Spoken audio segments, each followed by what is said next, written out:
This is the last lap of our conference. So the first half of the conclusion of the conference will be a keynote talk, and the keynote talk will be given by Mr. Ahmed Al-Jaisi. And the title of the talk, if he has not changed it, he will be bringing AI everywhere. AI everywhere. Ahmed is the regional director of high performance computing and AI. That's why he's bringing AI everywhere from Intel Corporation. And with those words, I'd like to invite Ahmed here. I can just declare that since 2007, I have been working with Ahmed in a number of positions, but all has been in high-performance computing from different organizations. So we're looking forward to hear from Ahmed. Over to you. Thanks. Thanks, Dr. Happy, for this great introduction. So, welcome South Africa. How are you guys? You know, every time I come to this country, since 2007, as Dr. Happy said, I always make sure that I attend this conference, because not only because Dr. Happy and Hannes and those guys are kind enough to invite me, I really love the place. The energy, whenever I come back from South Africa, I get charged with positive energy. You guys have huge energy. You have appetite to learn, to compete, to succeed, like no one I have ever seen. You are very consistent. So in 2007, trust me, this room was half the size and half empty. But with the consistency and persistency of spreading the knowledge of AI and Chpc in this country, you see the knowledge has thrived. Everyone is talking about it. A few years ago, South African university will talk to you about Chpc. Today, every single university in South Africa talks about Chpc, and definitely AI as well. So thanks a lot for inviting me here. And congratulations to the CHPC team for a great conference. I've seen the posters. Honestly, they surprised me. A lot of posters were really good. Unfortunately, this year I couldn't talk to the students directly. Usually I go and talk to the students and get some perspective. Usually I learn new things from them. I teach them few things. So sorry, students. But let me give you a piece of advice, dear students. Keep learning. Keep learning. We are all students in this life. I keep learning. When I graduated from university in 2000, don't calculate my age, in 2000, a few years after that, I thought that I worked as a technical engineer. I thought I want to understand the business world. So I read a few books. It didn't help my appetite. So I went and I did a proper degree in business. So I did executive MBA. A few years ago, like 6 years ago, with the new hype of AI, I started online trainings, reading a few books. Still, it didn't help my appetite. So I went again and I did a master's degree in AI. So basically, keep learning. As long as you keep learning, your mind will stay alive, your soul will stay alive, and you will improve on yourself. So please, keep learning. Now, I'll change the slides that I have. I'll be talking about bringing AI everywhere, and that means everywhere in the data center, in the client, in the cloud, and a couple of other places. So if you excuse me for a second. So I know I'm standing between you and the prices, okay, and dinner. I'll not take long. It is a short presentation about bringing AI everywhere. So this slide, I'm sure you've seen so many slides that are the same. People are telling you AI is the future, AI is changing every industry, AI. I'm not here to tell you about that. Okay? There are three facts in this slide that made me include it in my presentation. The first one is in this corner. In 24, which is around the corner, 60% of the data that will be used for training AI models will be synthetic data. That is machine-generated data. Okay, so this fact is something, if you asked me a few years ago that this will happen, I would never believe you. I thought you would be joking to me. The second one is here. 50% of edge deployments, and by edge we mean small data centers in the edge, okay, or small servers on the edge, will be related to AI, will involve some form of AI. And the last piece is this. So generative AI, ChatGPT, who didn't hear about it? I'm sure none. Okay, generative AI, ChatGPT, Gemini, there are many, name it, Falcon, many models now with generative AI. We know it is costly to train an AI model, a large language model. It is really costly.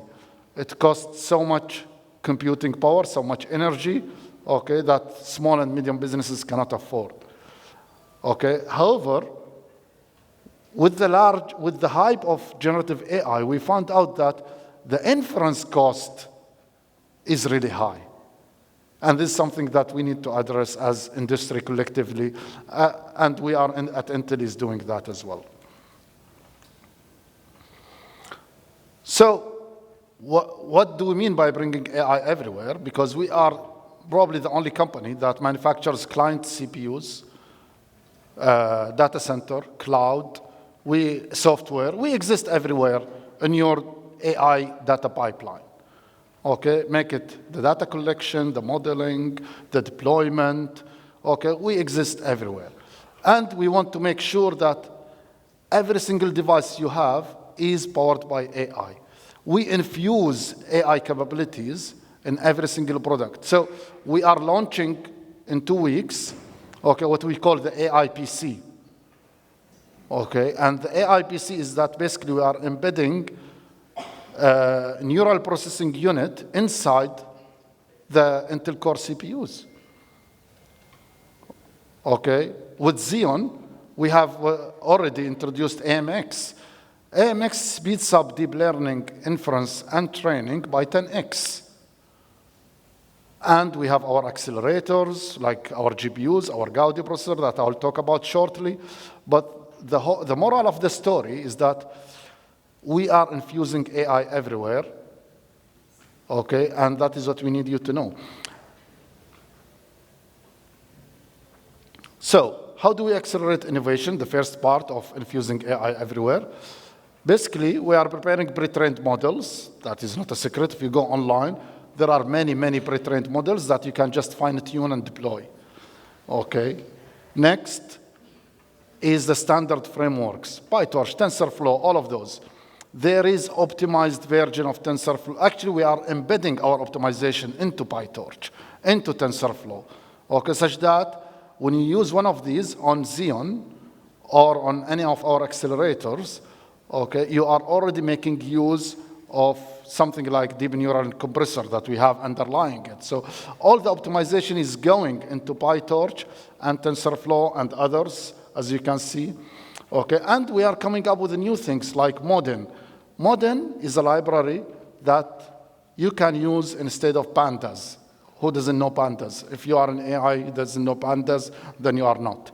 So if you replace pandas with Modern, okay, pandas is single-threaded. That's the drawback of pandas. Modern is multi-threaded, basically. So it will run your workload in parallel.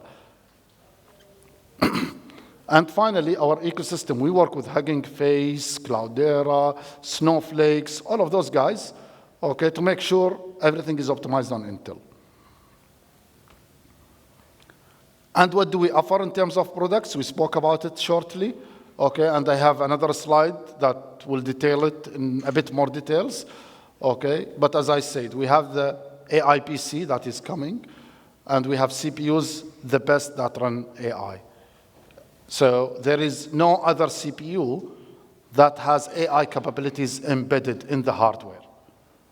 All the CPUs that exist out there, they don't have the AI capabilities embedded in the hardware. And of course, we have our accelerators that I'll talk about in a minute. But at the heart of this is this, one API. How many people here have ever heard about one API? Interesting, not many. Let me tell you the story of one API quickly, in a nutshell. One API is basically a programming framework, okay, that enables you to program once and deploy everywhere.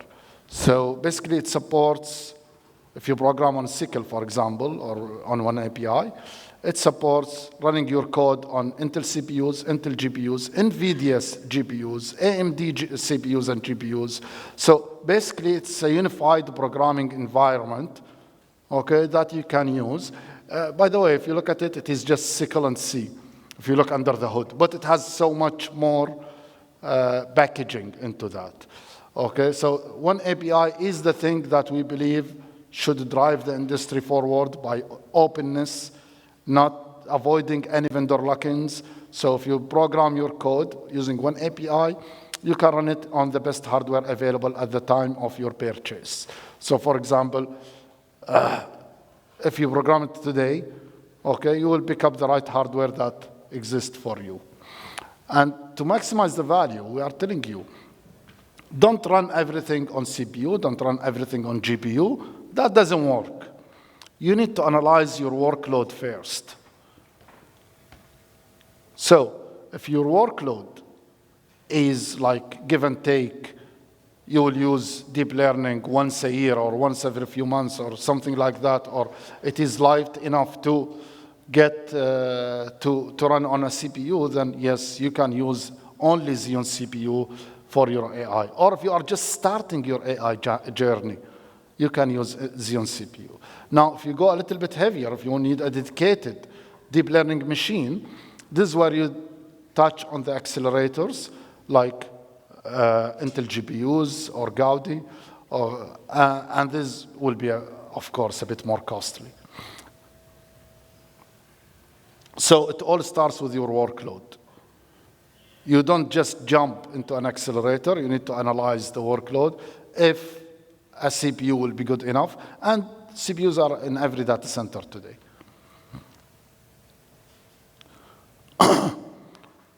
And I mentioned it, write once and deploy everywhere, okay? What we want is avoid vendor lock-in. So you write your code once, deploy anywhere, and the same code, you can compile it on CPU, GPU, FPGA, you name it. Not only Intel products, and also our competing products. And now, this is what we offer as a hardware on AI. At the top, let me start from the bottom, actually. General purpose AI. As I said, you can start with Xeon, GPUs, ARC. We have many GPUs. We have client GPU. We have low-end data center GPU. We have high-end data center GPU. Okay, so you need to choose one of these. And we have Gaudi. Gaudi, for people who didn't hear about it, Gaudi is a specialized accelerator that speeds up only deep learning, training, and inference. It is only targeted for training and inference workloads. And currently, it is being hosted at AWS, and it is available, whoever wants to buy it as well, off the shelf from one of our super partners. If you go a little bit up, we have the general acceleration. It is two parts. Okay, if you want to accelerate VDI, media analytics, video analytics, inference, it is the Intel GPU Flex series. And if you want to accelerate your HPC workloads or AI on HPC workloads, this is where you jump into the Intel GPU Max series. And finally, if you have only deep learning training and inference, like if you want to run your LLM model, okay, we position Gaudi in that case. And in terms of the software portfolio, we spoke about one API briefly. However, what I want to highlight here, and that is why I included this slide, is here at the top right. So all of this you can get free. Just go to GitHub, download it. One API is free, by the way. You can just download it from GitHub, okay? And those are the optimized frameworks that we have. But this is not what I want to highlight. I want to highlight here. So we invested a lot, okay, in what we call Intel Developer Cloud. So the Intel Developer Cloud is basically giving you access as developers, okay, to go and experience with the new technologies, some technologies that is not yet in the market. Like our next generation CPU, you will find it in Intel Developer Cloud. Okay, it is already built in with all the software installed. You just access it and deploy your software. Second here is Converge.io. Converge.io is an MLOps platform, okay, that we sell as Intel. Okay, it helps you not only doing your MLOps, also it helps you to offload some of the workloads that you want to offload from on-prem to cloud. And that is how we power the whole journey from client to the data center to the cloud. Intel Gitty is a very interesting tool. Suppose you work with the radiology department to check for mammograms to see if there is cancer or tumors or something, okay? You'll need the radiologist to annotate the data before you give this data to feed it to a machine learning model, to train your machine learning model. Okay, and it is a tough job for the radiologist to annotate the data. It's not easy, and they are not domain experts. You know, they are radiologists at the end of the day. This tool is an annotation tool that helps you to annotate few pictures, okay, and it will learn from your annotation pattern, and it will help you annotate the rest. So if you have like few thousands of pictures or X-rays or mammograms, okay, the radiologist will need to annotate few of those until the machine learning model picks up and will help him or her annotate the rest of the pictures, images. And finally, we work with Hugging Face, you can see here, closely to make sure all their models are very well optimized on Intel. And just an example, I know the LLM is giving you huge fuzz nowadays. I just want to show you, you can train up to 1 billion parameters on Xeon. And you can do inference up to 10 billion parameters on Xeon. And if you go to Gaudi, a single Gaudi server can train 20 billion and inference 70 billion. 350 billion. Fine-tuning 70 billion. 350 billion. And then we can do 1 trillion and others if we add multiple Gaudis together. Now, what we are doing in the client, and why actually we are adding AI to the client.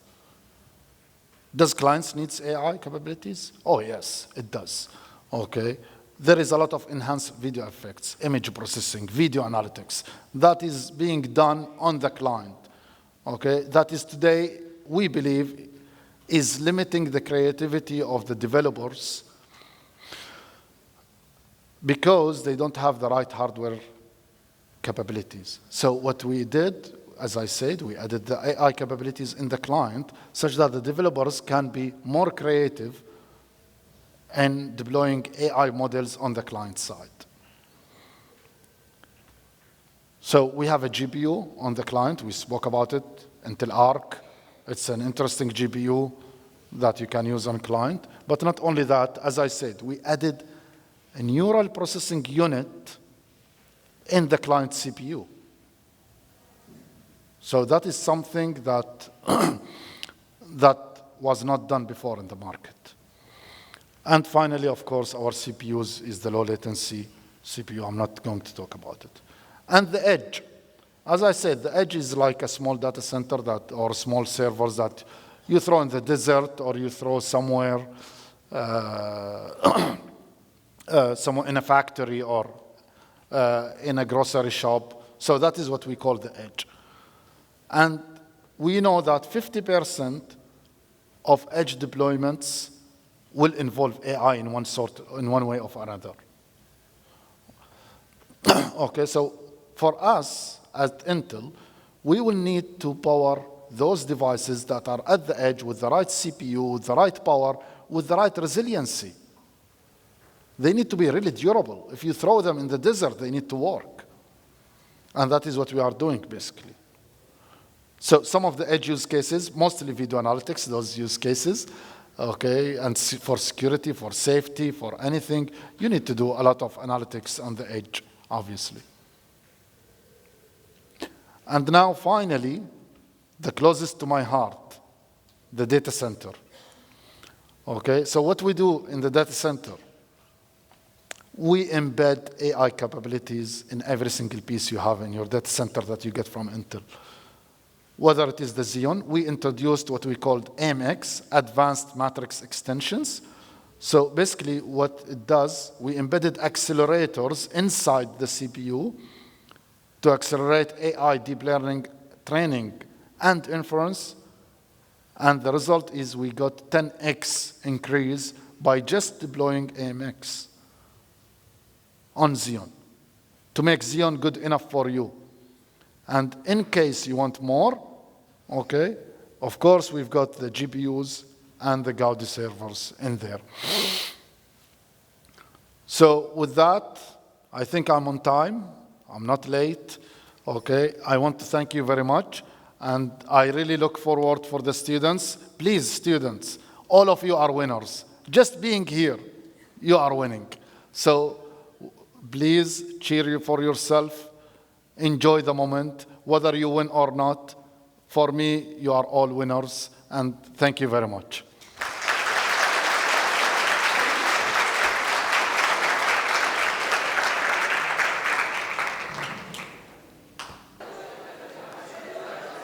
Okay, so with that, let's just thank the speaker again for such a wonderful talk. And by the way, they are also the diamond sponsor of this conference. So we'd like to thank you for that.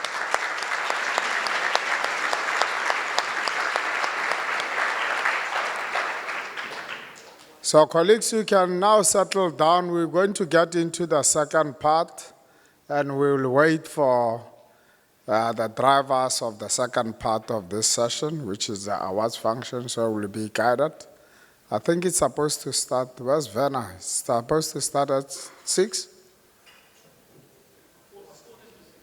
5:45. So we still have got a few more minutes just to settle down. And then the people who will be driving the second part will come. So you have got a few minutes. I can take some questions. Oh, okay. There we go. If there are any questions, are there any questions? Let me see. Hands?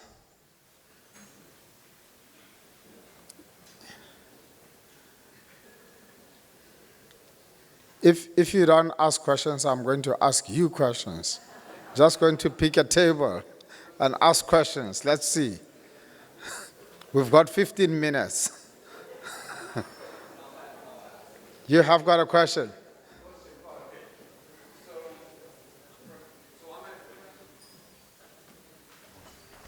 Yeah, you'll have to come. So, I'm at Oak Ridge National Laboratory. You may have heard of it. Of course. So, my question's actually about GPU in network. And, you know, is there some things you can share from Intel's plan? Like, how would you integrate it? And what are some of the challenges with getting this released? Okay, if I get the question, is how GPUs are reacting to the... No. How can we utilize GPUs in the networking? So, for example, okay, yeah, I got you. So I think, you hear like DPUs and other things. Yes, I'm wondering yes. Intel's plans. Thank yeah, you. of course. So for this, we are utilizing our FPGA line for inline filtering, for speeding up the network. So even in our smart NICs, we put small FPGAs in there or small accelerators in there because they are special purpose built. But we don't we don't have plans currently to embed GPUs in the NICs. Yeah. Yeah. Any other question? Questions? I'll ask the students then. What did you learn from my talk? Anybody can talk about it? Anybody brave enough to speak? Oh, come on, South Africa students. I know you are the bravest on earth. Yeah, we need to kill time. No? No volunteers? Yes, come here, come here. Come here. We've got a volunteer. Hi, sorry, we arrived a bit late, so this might not be 100% on topic. But Intel released their new series of GPUs recently, and I just wanted to know, do you know what the plan moving forward is? Are you going to focus on AI, like NVIDIA, or creativity, or gaming, or integration with one API? Interesting. Very good question. Actually, going forward, today, we have 3 types of GPUs, the one that we released. At the bottom of the line, we have Intel Arc, which is targeted to client and professional gamers. Okay, so that is the Intel Arc. And on top of it, we've got what we call Intel Flex series, which is targeted already to online gaming, cloud gaming, media analytics. And on top of that, we have the Intel Max series, which is targeted for HPC and AI specifically workloads. Now, going forward, okay, we have the Gaudi line and the Ponte Vecchio line, or the GPU line. We already announced that in 2025, these two will merge, which means, okay, both AI and HPC will merge into one hardware accelerator under the one API umbrella. Thank you. Does that answer you? Does that answer? Oh, yes. Cool. So any other question from the audience? Richard, help me with a question. Yeah, there is a question there.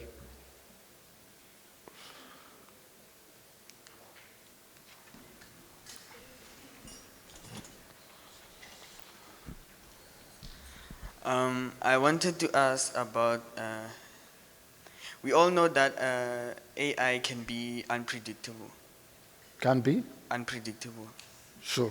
Yes. So I'm wondering, what steps did Intel take to make sure that they keep this AI under control in case it overwrites itself or something like that? Actually, it's an extremely relevant question, okay, for today. There is a huge amount of research on ethical AI.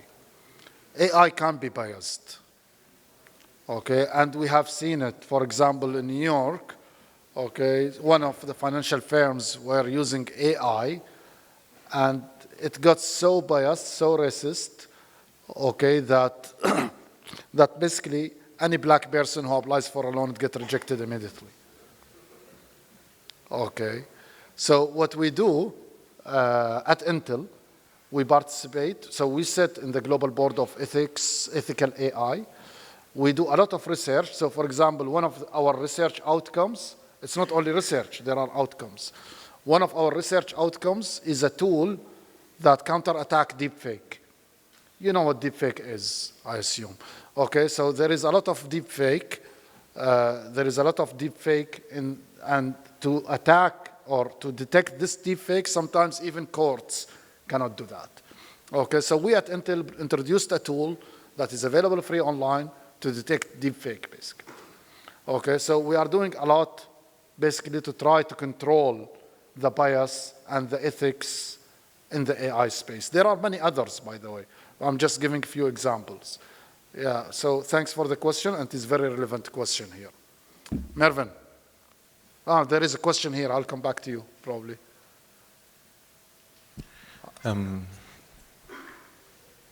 Good evening. I hope everyone's doing good. My question relates into training. So, a brief background on why I have this question. During my studies, I've ventured into AI and something called optimization. My honors year project was based in AI, and there was something that I always had an issue with, which is the collection of data sets. My data set collection was really, really bad, and it always bothered me because I needed to improve my model. And working in optimization, there is a point where you learn that you can train a model using optimization as an optimizer for the data set to make sure that you yield best results. I spoke to my lecturer about it. He says that something like that is possible. Now I'm asking you, is that like some sort of industry standard, or is it too far-fetched? Because the idea is reducing the amount of data that you have within your model and using optimization techniques to improve the accuracy on the model. And if that is, do you think, if it is possible, would it then be an industry thing, or is it just more of a, I hope and I dream? Yeah, so thank you. The industry is moving toward exactly what you are saying. We are trying to find a way where we can reduce the amount of data, okay, because data is usually huge and is a bottleneck, and got as accurate model. Okay, did we reach there yet? I don't think so. Okay, there are ways to improve the model, okay, to play with the parameters, to change the training technique, especially if it is a machine learning model, okay, but an industry standard for this doesn't exist yet. Thank you. Mervin. Ahmed, I have a question relating to the architecture of the AI. And at the moment, as we look at designing AI infrastructure, we seem to be limited in terms of networking options.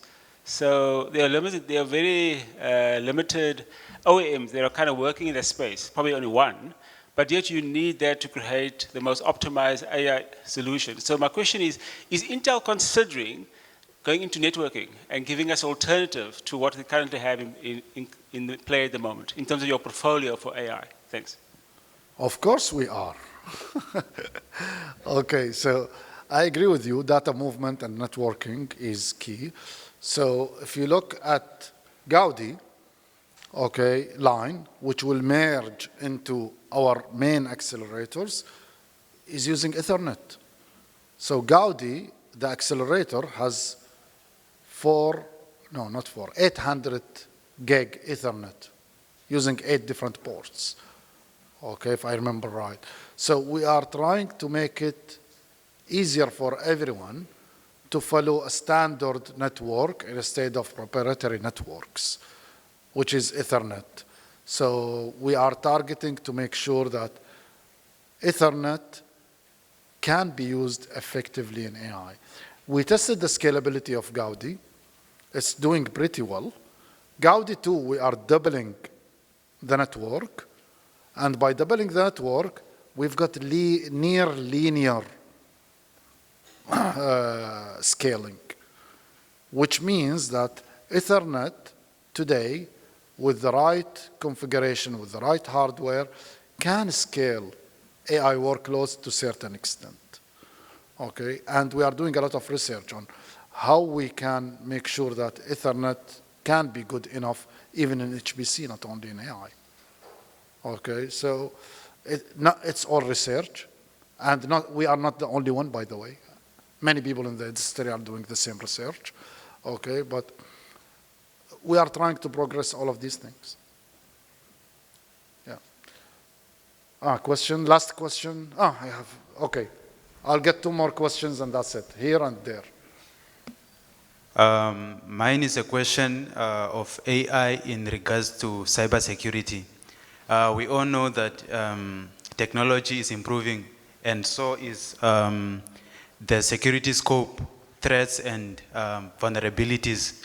So I want to know how is AI being implemented to counter these threats and securities in the digital world, in the world of cybersecurity?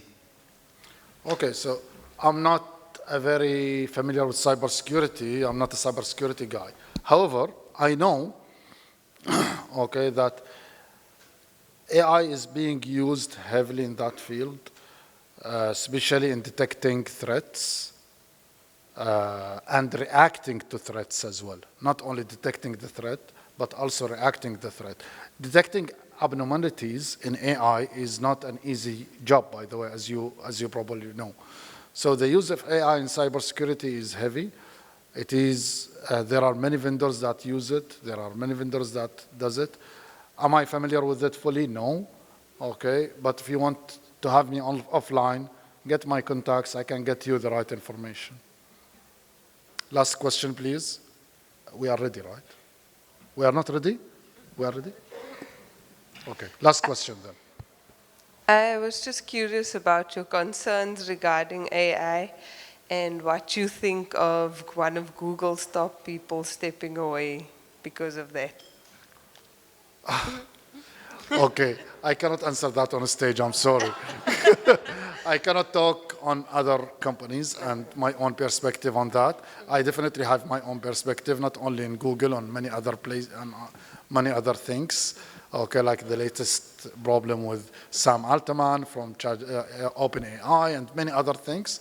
But if you want to have me in a side chat and we can chat about that for off the record. Forever. Yeah, sorry. Yeah. So we are ready, right? Okay, so thank you, everyone. Hope to see you around. Let's have a great celebration and please enjoy.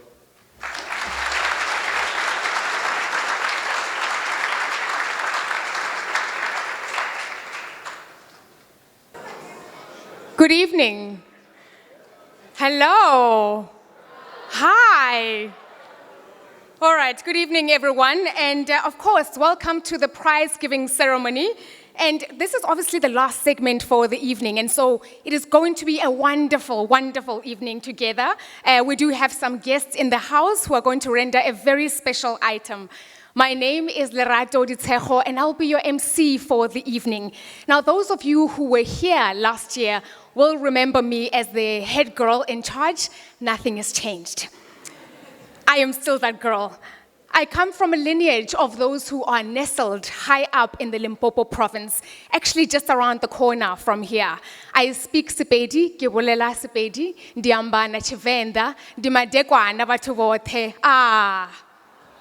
All right, just a mini tutorial there. So what happens in Tshivenda is that when a woman says, what she's really saying is hi. And so as a woman, you would respond back by saying, As a gentleman, you would respond to me and say, da. So it's gotta go really low. And you gotta let the H stretch out, Then I know it's genuine, okay? So I'm gonna try that again. I only heard in da. Where are the ladies? Where are the ladies? Let's try that again. That's right. Wonderful. Give yourselves a round of applause.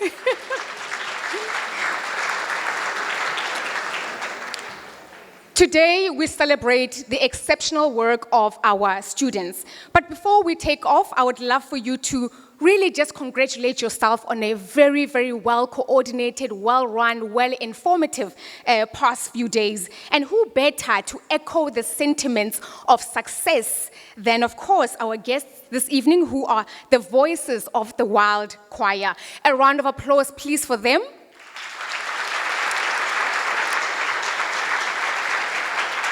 Thank you very much. And perhaps a small ask. They're going to come up here and render an item. Please, may I ask that you all rise to your feet and join them as we render this particular item. You may take to the stage. Thank you.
Thank you very much to our wonderful choir.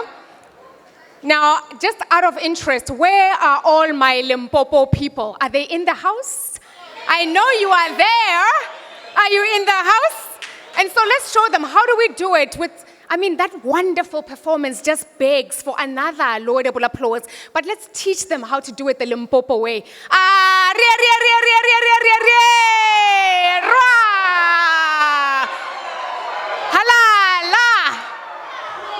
Rua, bula. That's right. We can continue with all of that energy. Do not be afraid to showcase who you are and where you come from this evening. All right, beautiful, stellar performance indeed. Now, the landscape of HPC is certainly changing. And topics such as machine learning, cloud, and quantum computing are certainly giving new impetus to intelligence. And so personally, the reason why I am so drawn to these particular awards, as I said, it's not my rodeo, I have been here before, but I'm so excited about the level of upskilling that gets to happen during all of these different challenges. And I think for me, it just gives new meaning to securing jobs of the future. It says that you guys are that much more closer to securing those jobs of the future. Now, as per last year, we have 4 challenges, namely the poster session, or the poster session, Dirisa Datathon Challenge, Sunren Cybersecurity Challenge, and the CHPC Student Cluster Competition. Now, well done to all of the students. All of your hard work and dedication definitely is not going unnoticed tonight. I think that is definitely worthy of an applause.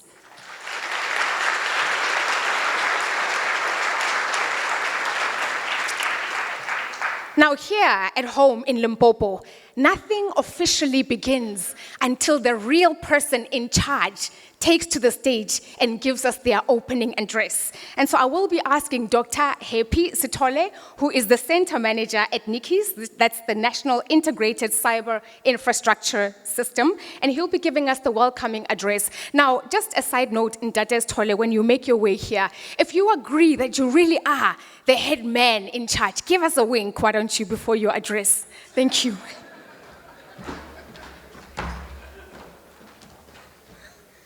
I have to prepare for that challenge, Lerato.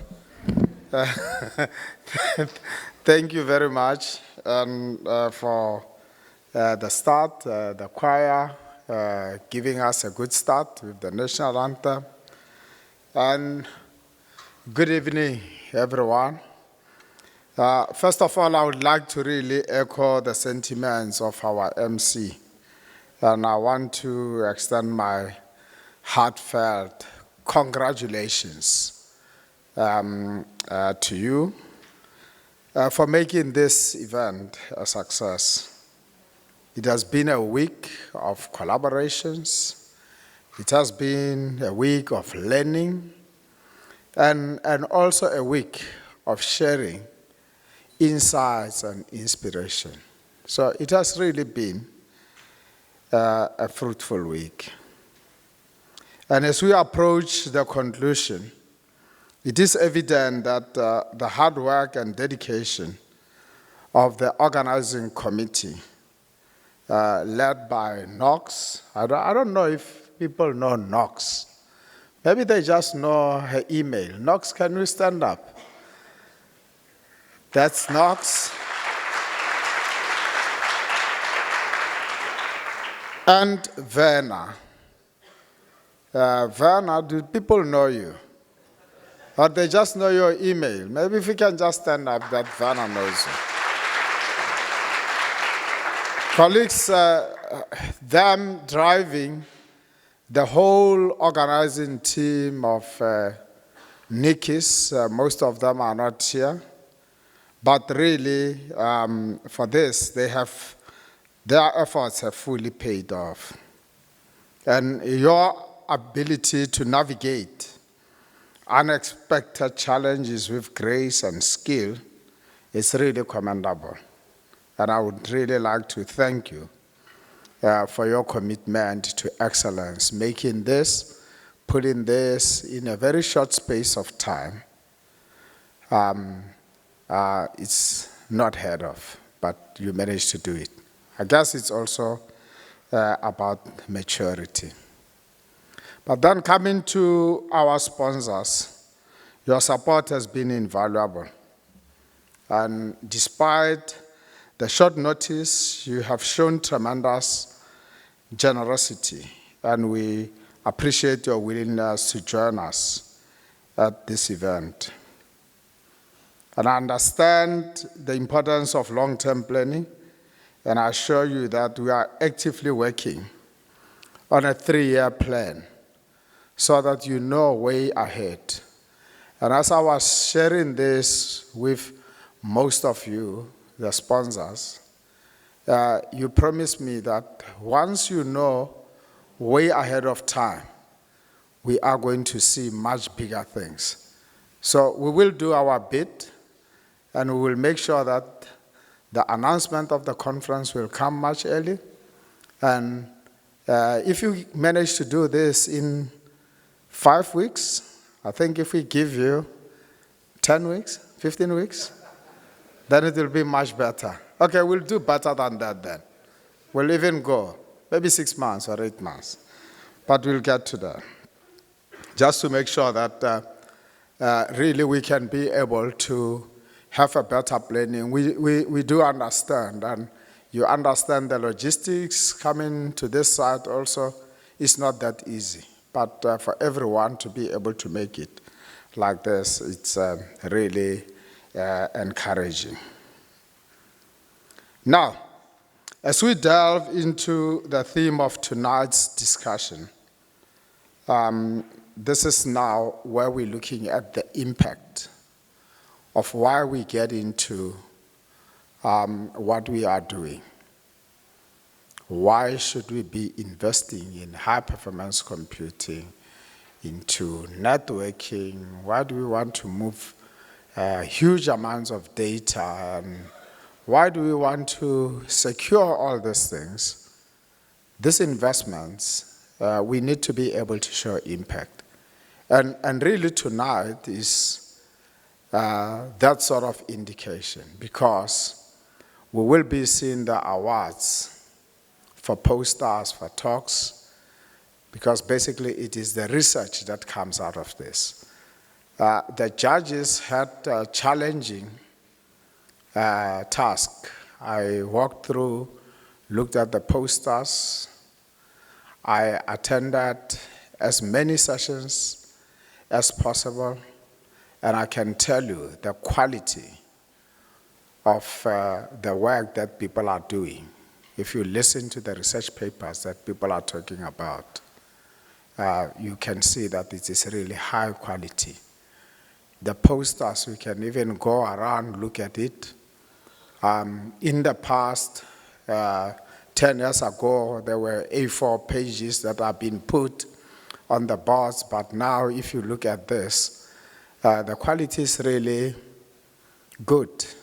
Not just the presentation, and you zoom in into the content in there, you can see that there is a lot of high-end infrastructure that has been used to extract that information. So basically, that is that use of this infrastructure and the type of topics that are being addressed, covering, from your climate change into our minerals, materials, into the health aspects, into the engineering.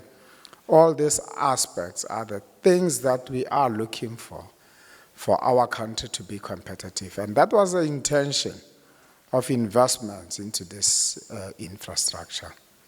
So that we're looking forward to hear the outputs of that. But as the MC already indicated, and also our keynote speaker, for you to be able to do this, you are all winners, because you bought into this vision in engaging into high-performance computing and engaging in solving these different challenges. So we'd like to congratulate you all just for participating, and I think they all deserve a big round of applause.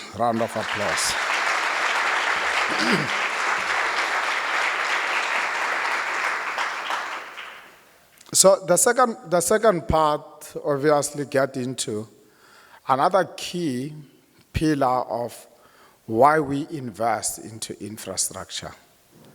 And one of the key things that we keep listening to, our government talks about the triple challenges, And at the key of solving these triple challenges is making sure that people have got skills, people can be able to have jobs. So one of the key things that comes in there is human capital development. And the human capital development part of it is to develop the skills, and we need to go in deeper into our education level at undergraduate and make sure that our students can be able to be exposed to the important aspects of cyber infrastructure coming from the computing, the networking, and the data. And the challenges that we're running, the student cluster challenge, obviously that is looking at getting deeper understanding of high-performance computing. These students, they look at not just only using the high-performance computing, but the challenge starts from budgeting. They need to be able to understand, to build a cluster from a certain budget, be able to get something that will work, which is another thing, which is the responsibility of that, but be able to put it together and have a final product. So those are some of the things. You look at your cybersecurity challenge is that you have got this infrastructure. It needs to be protected. We need to be able to have cybersecurity experts. And these kids are being trained on those aspects. So it's very, very, very key. But the other one, which is on the data, is today, and you have heard also again on our keynote, it's AI.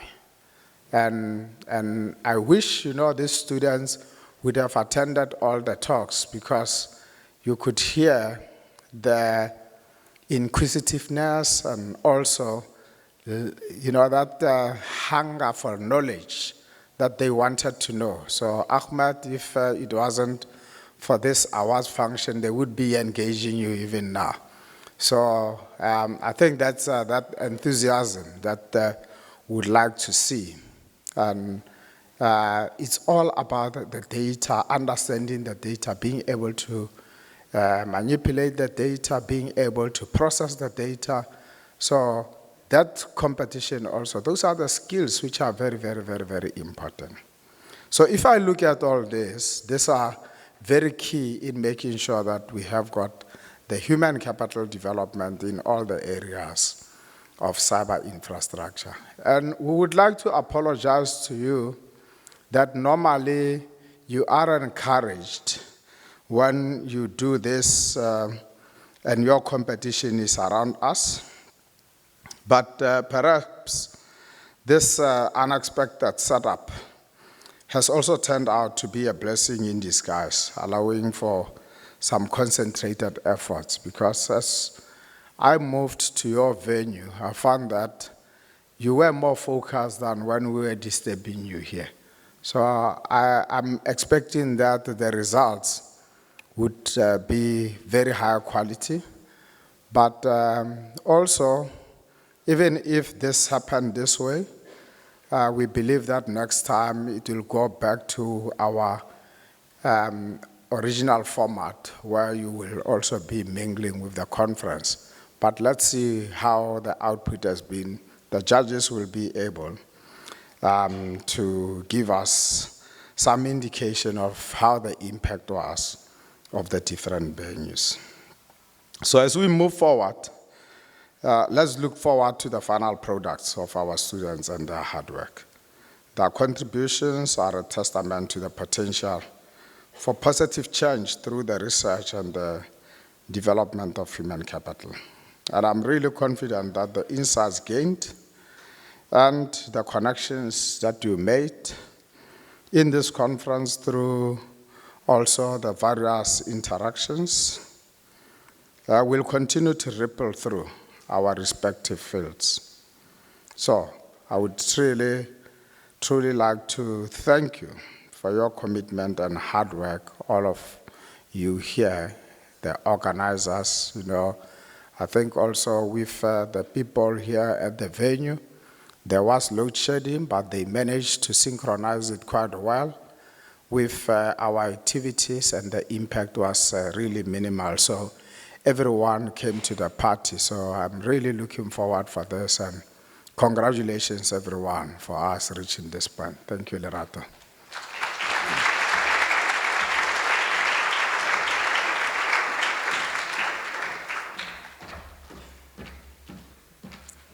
Thank you, Ntate Sithole. Now, I actually, when you talk about development and honing of skills, I actually interrupted a few of the students yesterday as they were working away. Thank you very much. Thank you.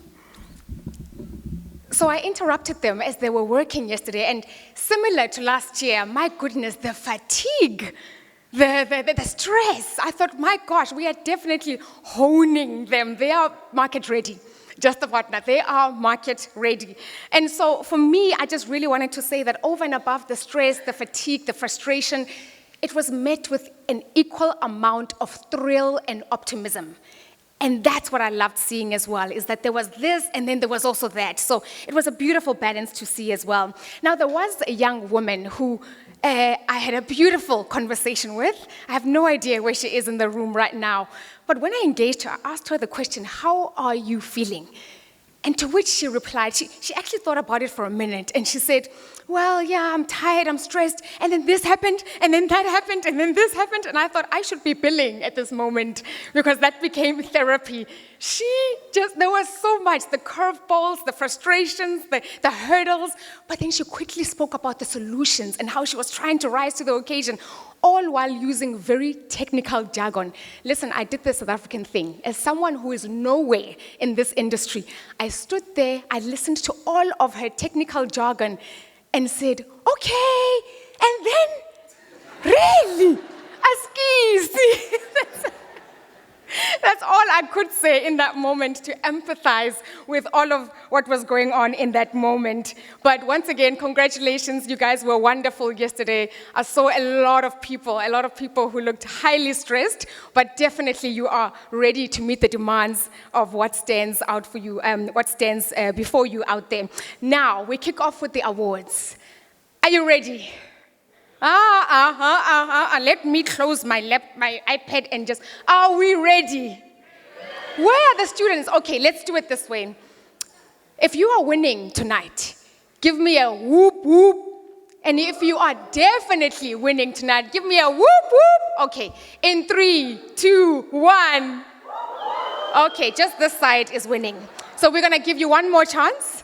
In 3, 2, 1. Okay, there was a high whoop. I see you. You're winning tonight. All right, our first award for the evening is the Poster Competition Awards. And so what I'm going to do is that with every challenge, I will be sharing the participating institutions. And my ask to the students is that when I read out your particular institution, give me a shout, ululate, chant, let us know that you are here and that you are here to win it. All right, now the poster challenge comprises of posters that were generated by research students, including those in the scientific and engineering fields, specifically those who are doing their master's or doctoral degree at a university, and those who are also working and studying part-time but are registered at a university. Now, each student has a poster, and during these poster sessions, they needed to stand by their poster and answer questions from various delegates, including judges who were unknown to them. Each student was allowed time to present what is called their online YouTube lightning talk, and they had to do this in less than 2 minutes. Now, the participating institutions were as follows: the University of Limpopo, the University of KwaZulu-Natal, Tshwane. Well done to you, I see you.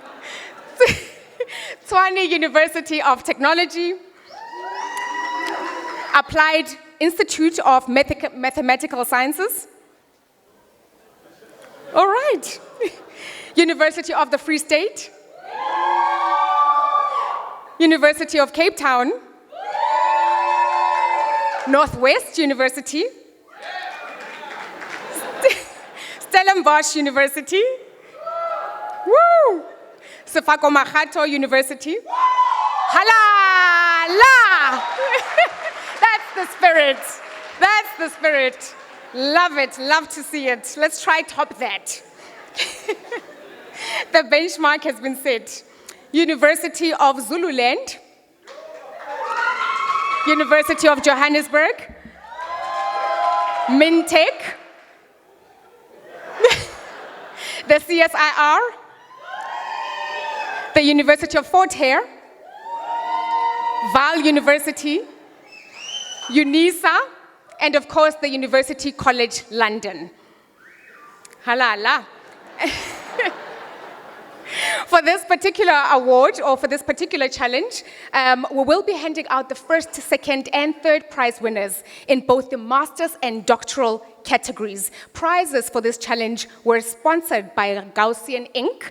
And so to help me in handing out these awards, I would like to invite Dr. Quinn Reynolds, who is the technical specialist in the pyrometallurgy at Mintech. He is also the chair of the judges committee. As he walks up, I'll read a quick bio. Quinn holds an undergraduate degree in chemical engineering from the University of KwaZulu-Natal, a master's degree in engineering from the University of Witwatersrand, a PhD in applied mathematics from the University of Cape Town, and he has worked in pyrometallurgy division at Mintech since 1998. Quinn is a registered professional engineer and an active member of both the Southern African Institute of Mining and Metallurgy, as well as the Minerals, Metals, and Materials Society. He has served as a member of the Industry Forum at the Nikki's CSIR Center for High Performance Computing since 2013, and has also served on the Industrial Advisory Board for the Mechanical Metallurgy Department at the University of Johannesburg since 2019. In 2022, he was co-opted to the Executive Committee of the South African Association for Theoretical and Applied Mechanics. And during the past 2 decades, he has served on the organizing committees for numerous local and international conference events in the field of pyrometallurgical engineering. As an author and co-author, he has published over 60 papers in academic journals and conference proceedings. What a man. A round of applause, please.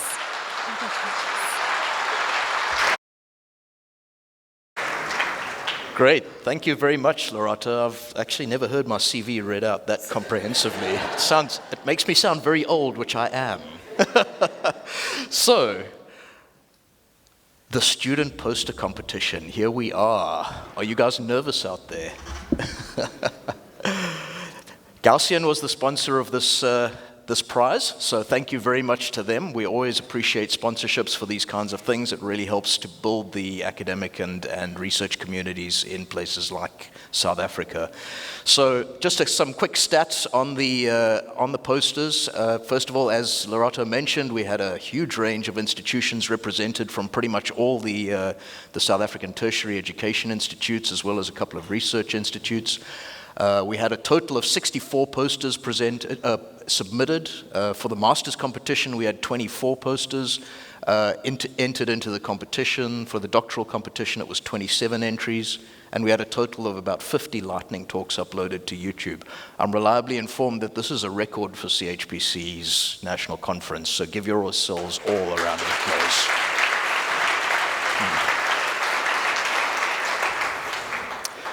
So yeah, similarly, the judging panel was very broad this year. We had so much to judge that we roped in quite a lot of people. I'm not going to read them all out, but suffice to say we covered quite a range of disciplines, and we got some great volunteers from the research and academic communities for this. Thank you all very much for the contributions you made, and especially a big thank you to Benjamin Bosch and Anton Lopez from CHPC, who did a lot of the behind-the-scenes work. It's much harder than standing up here and talking, believe me. So, yeah, this is how we judged the posters. Essentially, we had 5 categories or criteria that we looked at. The first one was modeling and methodology. How have you put together your whole project, how you've actually approached the whole problem. The second one was HPC appropriateness. Of course, we're at a CHPC conference, so we've got to think about that. And then, Happy mentioned something in his talk that really struck me, and it's about impact. And ultimately, we all love playing with technology, we all love doing science, but it's got to have an impact in the real world in the end of the day. And I think that's why we quite heavily weighted both the science and analysis and insight. It's not just HPC for HPC's sake, it's HPC to produce an answer. And that's one half of the equation. The other half of the equation is you've got to actually be able to communicate that answer to other people effectively. So that's why we quite heavily weight the insight side as well as the presentation and also the lightning talks. and then we get a total out of 20. We assigned about 3 judges to each poster so that there was quite a lot of averaging over all of that, and we ended up with the results. So here we are, master's students, on the edge of your seats, I hope. Okay, this is interesting. I see we have, I think this is the old presentation, so I'm just going to read off the answers. Somebody did not upload the latest one. Naughty, naughty. So I'm just going to read these out. The third place for the master's posters was Mhlengi Nkobo from UKZN.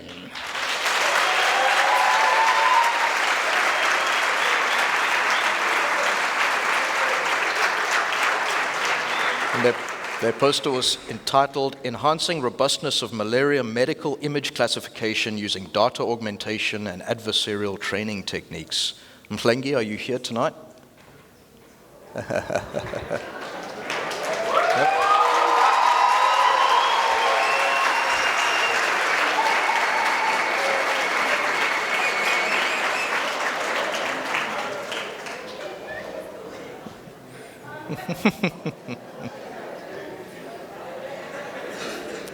Congratulations.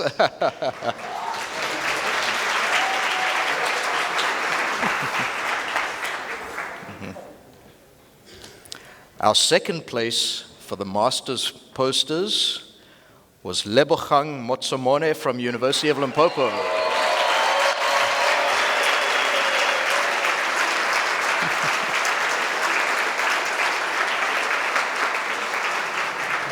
Their poster was titled Structural and Mechanical Properties of Monazite Type PRPO4, a Computational Study.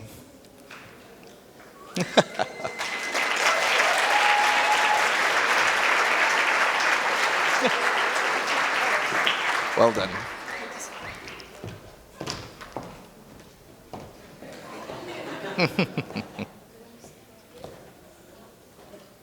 Oh, yeah. Oh, well done. Very nice. Oop, okay.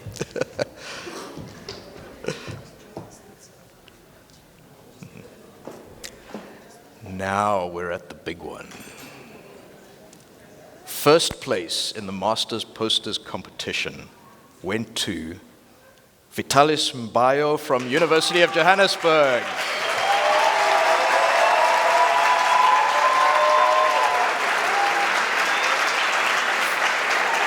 For his poster entitled Quantum Chemical Studies on Antiviral Drugs, an Insight into Antimicrobial Resistance. Fantastic. Well done, Vitalis. Yeah.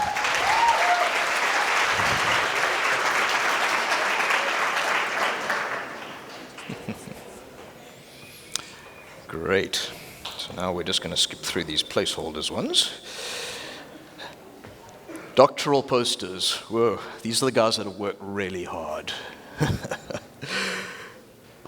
In third place for the doctoral poster competition was Adetutu Akinwesi from University of Western Cape.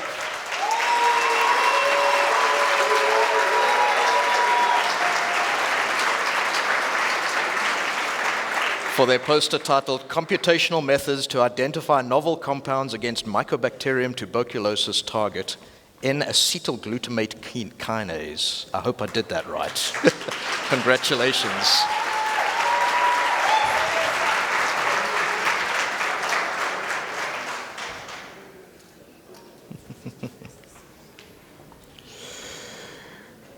In second place for the doctoral posters competition was Mamonamane Mpapelele from University of Limpopo.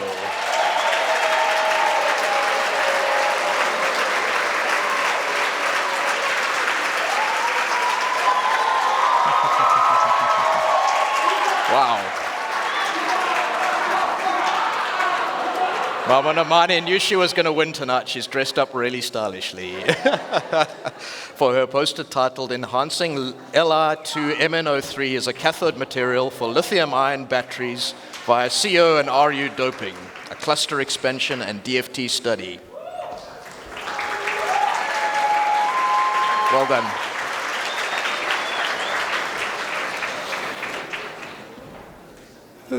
Okay, I think we can all stop there, right? That's fine. Yeah.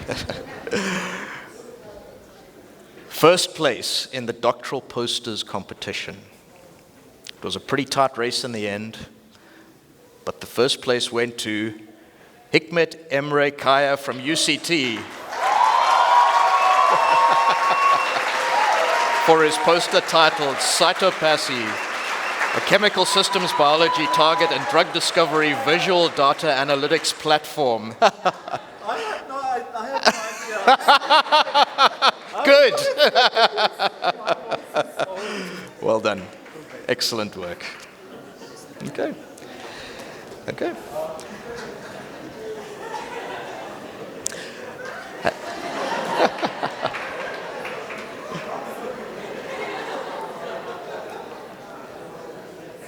Great, and that's it from us for the poster competition. Well done to everybody who submitted a poster. You did brilliantly. And I'll hand you over back to the MC.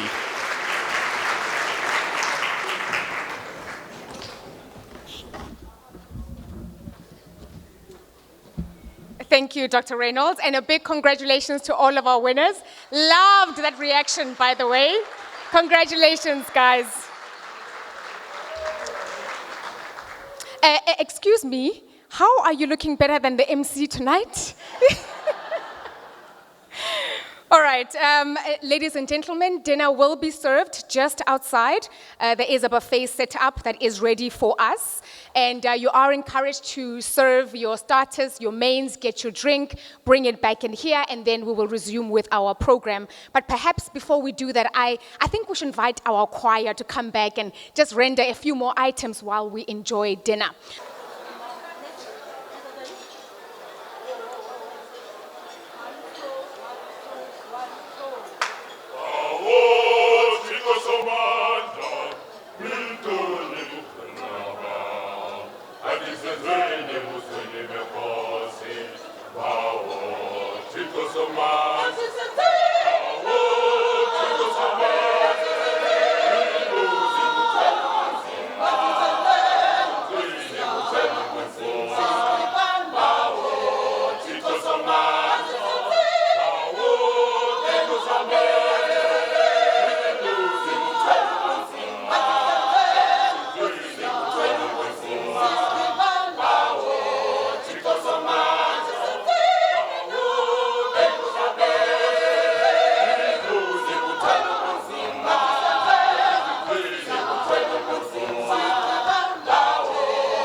Koloi, koloi, ibata winamela.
All right, so we are going to continue with our program for the agenda.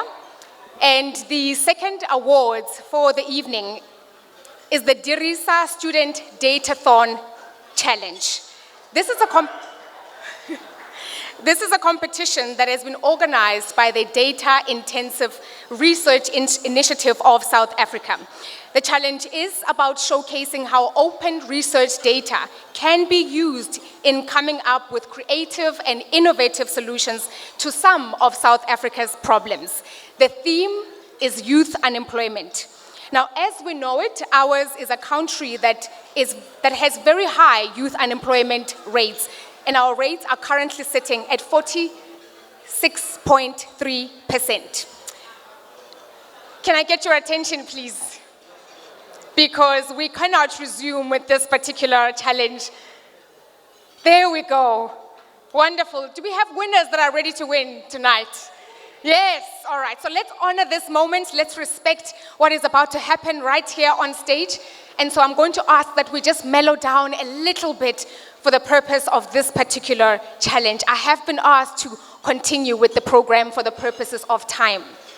Give me a thumbs up if it's okay that I move on. Yes, shall we move on? Perfect. All right. Now, as I was indicating, that ours is a country that is very high youth unemployment rates, currently sitting at 46.3%.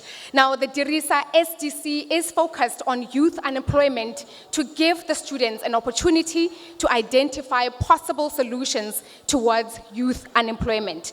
The participating institutions include the University of Cape Town, the University of the Western Cape, Sol Plaatje University, the University of Fort Hare, University of Zululand, Tshwane University of Technology, University of Witwatersrand, Vaal University Technology, University of Mpumalanga, Sefako Makgatho University, Pateng Secondary School, whoop, whoop. And lastly, the Mamelodi Secondary School. I must say, it was very exciting seeing all these young ones taking on the challenge. I'm particularly referring to the high schools, of course.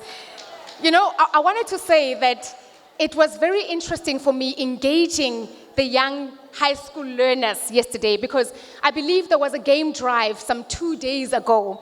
And apparently they decided to forgo the game drive so that they could build enough time for their preparations. Wow, wow, we are certainly in for a beautiful, beautiful future. Now, the prizes for this particular challenge are as follows.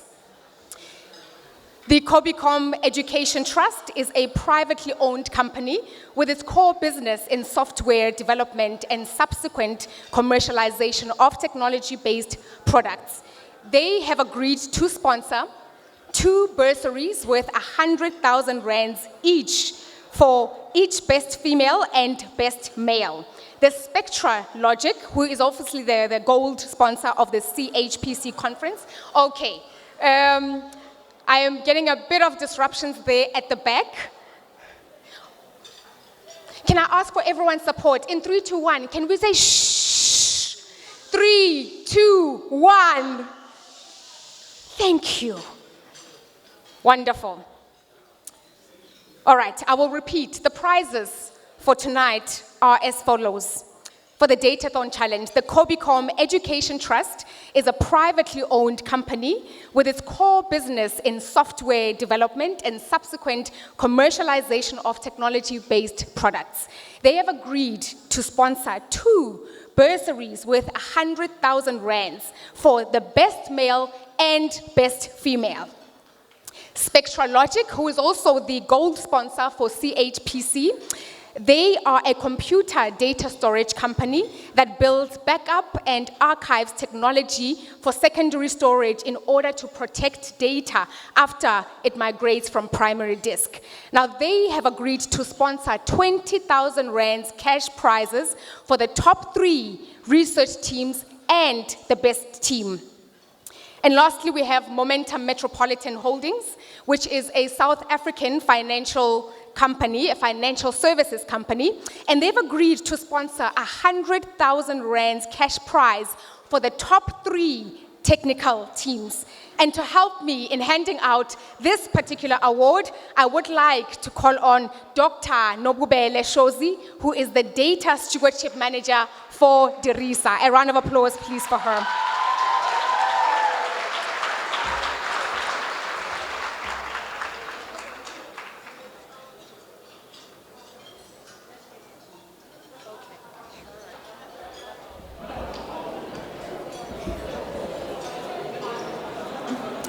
Okay, good day, everyone. I'm a very strict parent, so I like silence. When I talk, I want to be listened to. Okay, so welcome, everyone, and thank you for coming to the Chpc National Conference. So I have already been introduced. My name is Nobubele Shozi, and I am the Data Stewardship Manager at Derisa, and part of the team that is organizing the Derisa Student Datathon Challenge. So our Datathon has been running for about 5 years, and we are focusing on 3 main objectives. Firstly, we want to ensure that we level the playing field by introducing data science skills through training and application. And we do this not only at universities, but also for the high school team that we have here. So in this year's competition, we have adopted 2 high school students, which is Pateng and Mamelodi Secondary, who are participating as part of the challenge. So they also get to go through their own training regime, and we eventually form a team that will participate in the Datathon. Then secondly, our second objective is to showcase the use of open data. So there is a lot of open data out there in South Africa. So we want the students to be able to use these to meet now the third objective, which is using the data, applying the skills that we would have trained them in towards solving societal problems. So for this year, our theme, we identified it as youth unemployment. So the stats that I have, which was different from what Lerato mentioned, is based on the first quarter of 2023. So what we did is we tried to align our theme to sustainable development goals, or even the societal issues that we are seeing in South Africa. So when we were looking at potential themes for the Datathon, youth unemployment was the one that stuck out for us. So basically what we wanted the students to do is to address youth unemployment through using open data to create the solution that they think would help towards solving it. Okay, so Lerato has touched on some of the participating teams.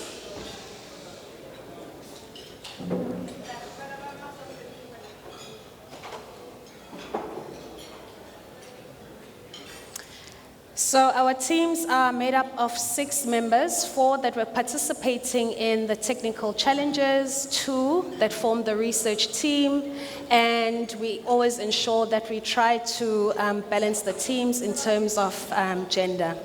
So introducing our teams.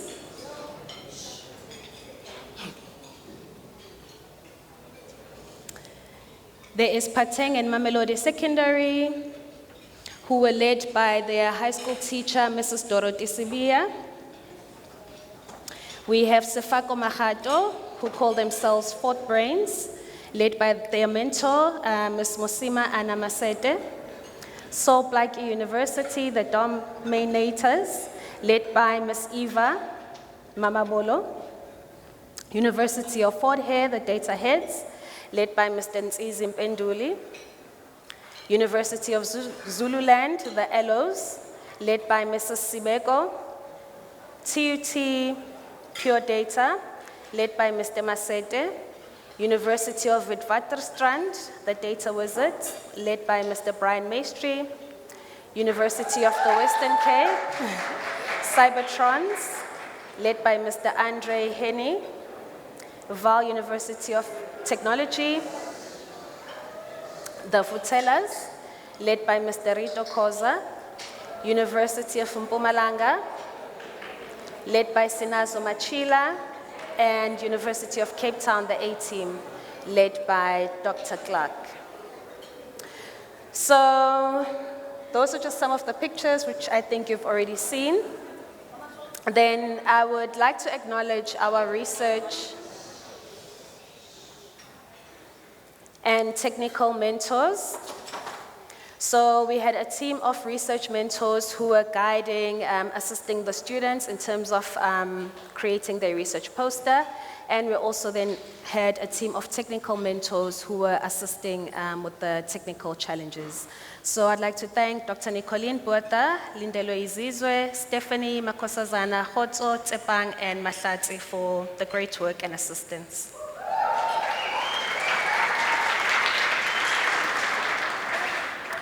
Then our panel of judges who assisted us with the research challenge, which we ran online, and also our judges for the technical challenge. So Dan, Nomalungelo, Miguel, Katleho Kangisile, Tuli Sembile, and Avuya. Thank you as well for dedicating your time to judge our challenges.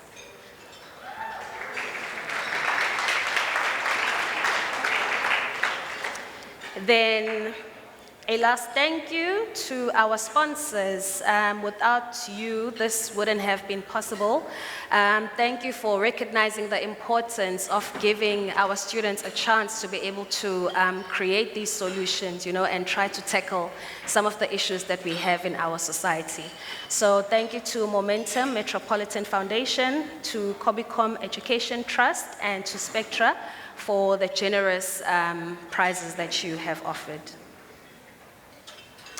Then, jumping now into the awards. The first category will be the Research Poster Challenge.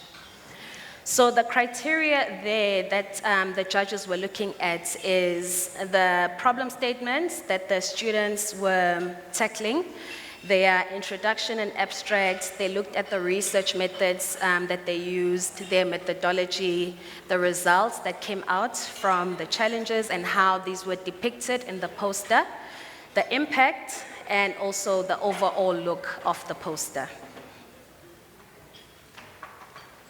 So then, the research poster, third place, is sponsored by Spectra to the value of 4,000 Rand. So the winner for the third place for the research poster is University of Zululand, the Elos.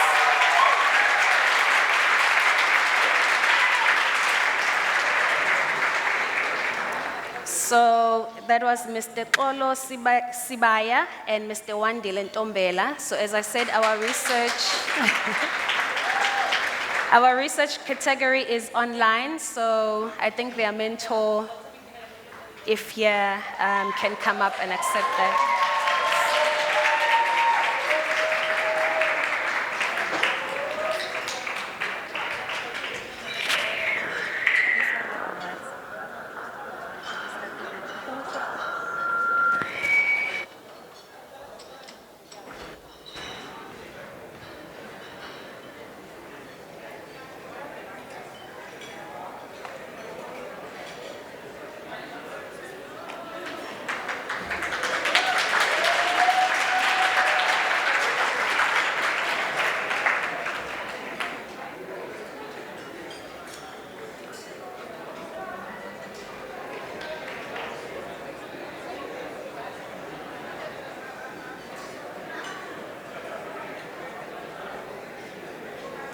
Okay, then the research poster, second place, to the value of 6,000 Rand, is awarded to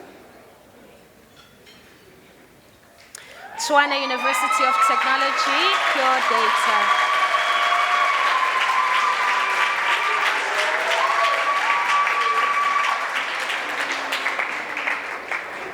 Where are they? So this is Mr. Mangani and Ms. Banyini from TUT.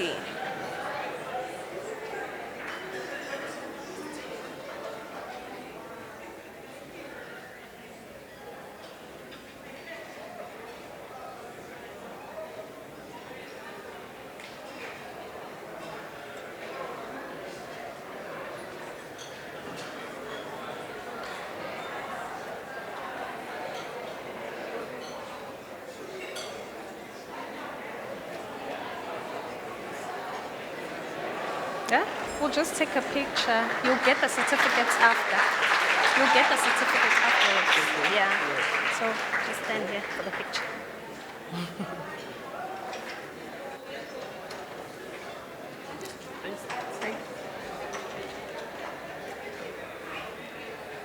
And then the first place for the research poster, again, sponsored by Spectra for the prize of 8,000 Rand. The winner is Soul Blackie University, the Dominator.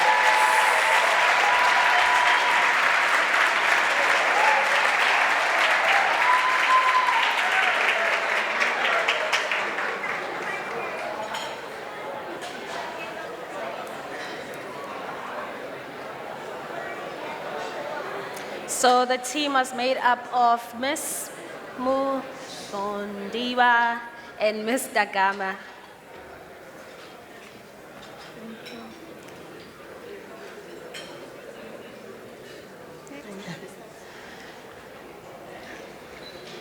Okay, then on to our best team category. The criteria here, we looked at a team that worked well, a team that worked well on the challenges, also without the research team. So this team actually took on both challenges on their own. They were able to solve their challenges adequately, they were able to adapt to the changing scope, and they also showed a spirit of collaboration and innovation and communicated very well within the team. The best team, the prize for 12,000 Rand goes to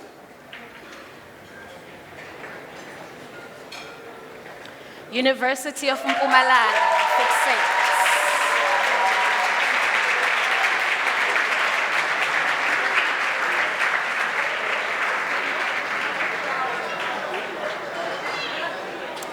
The team.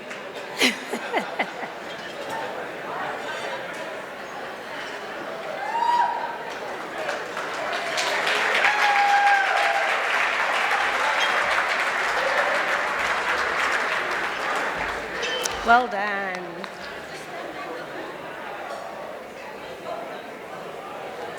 Where's your mentor?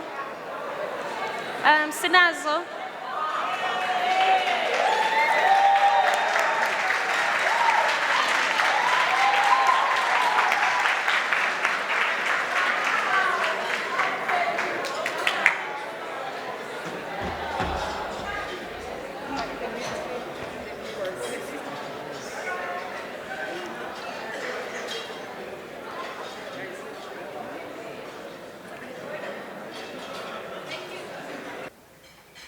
Okay, then on to the technical challenge. So the technical challenge had two challenges within it. The first one, which was the forecasting and prediction, and the second one, coming up with your solution. So what was evaluated there was the relevance of their problem, how they used their data, how they analyzed it, how did they communicate their findings, what societal impact the proposed solution will have, how innovative and creative it was, and the solution being driven by data. So the third place is sponsored by Momentum to the value of 16,000. But in addition to this, they will get a Momentum money saving session. So this will help them, to be wiser about saving, budgeting. So they're going to have one-on-one interaction with the Momentum team and also have a job shadowing opportunity at Momentum.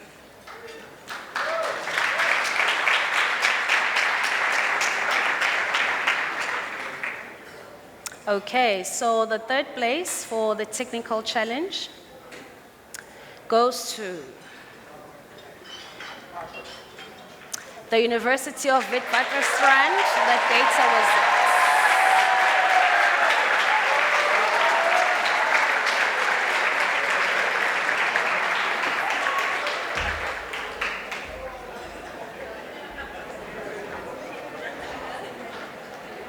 well done. Well done.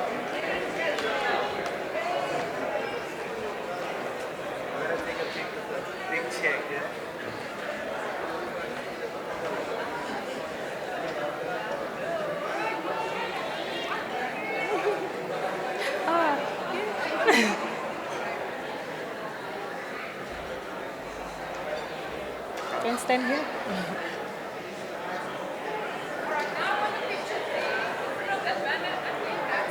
Okay.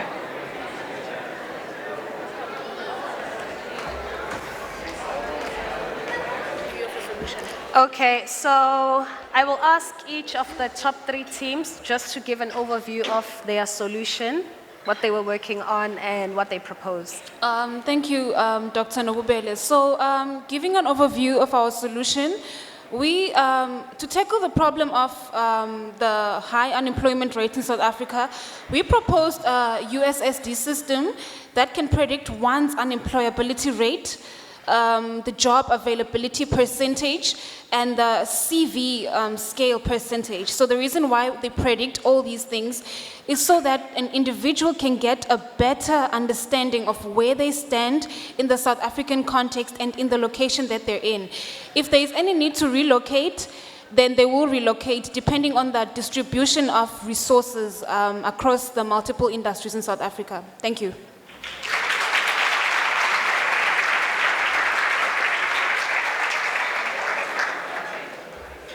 Okay, then our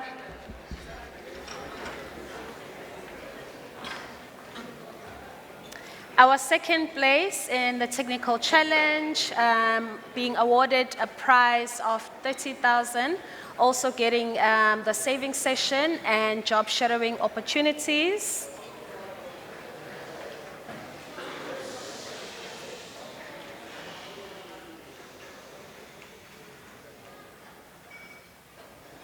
Is the University of Zululand, the Ellos.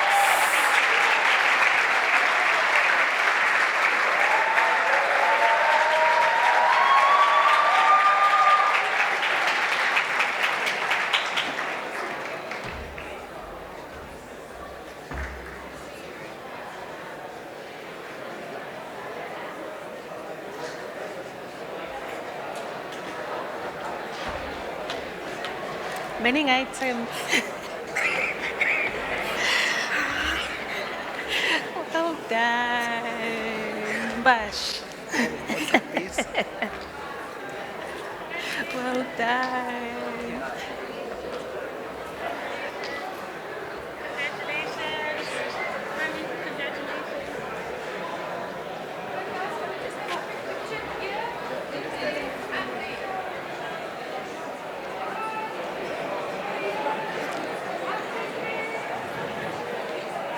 Good day, everyone. So our solution for the youth unemployment, it was for us to create a system. It was for us to encourage the youth to go to the route of joining the SMEs for them to. Sorry. Don't be naive. For them to be able to, for them to be able to improve their businesses by using our system, to improve their businesses, and for them to be able to interact with the investors, and our system will work as if they will upload their templates, their business plan templates, and it will give them a report, a feedback on how to improve it, because we saw that in South Africa, the SMEs contribute about 58% of the employment rate, and we saw it as a great way to reduce the unemployment rate. Thank you very much.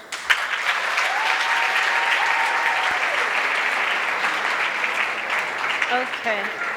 So what she also didn't mention is these solutions are built using the data that they found, and they get to build machine learning models, implement AI. You know, it's not just a IT system, but it's being run by machine learning in the back end. So that was our second place. Then for our first place, winning a prize of 54,000 Rand, sponsored by Momentum Metropolitan Foundation, and also getting the saving session and job shadowing opportunity. So this team did very well in the technical challenge, the first one, where they were forecasting, but also delivered a very great presentation and solution. So the winning team is Searle Blackie University, the Dominators.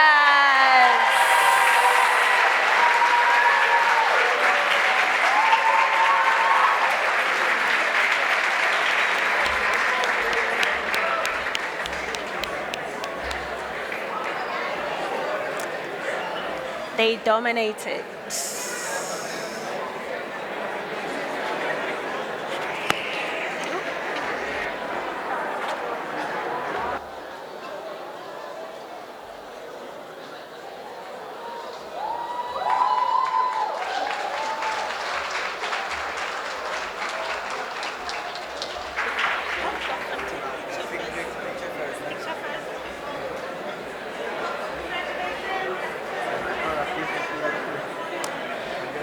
I didn't even. Mental, second prize for the night.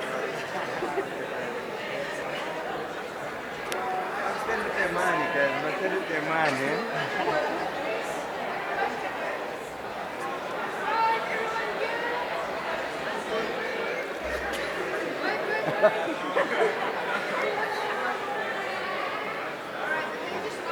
Can you grab the check with you now?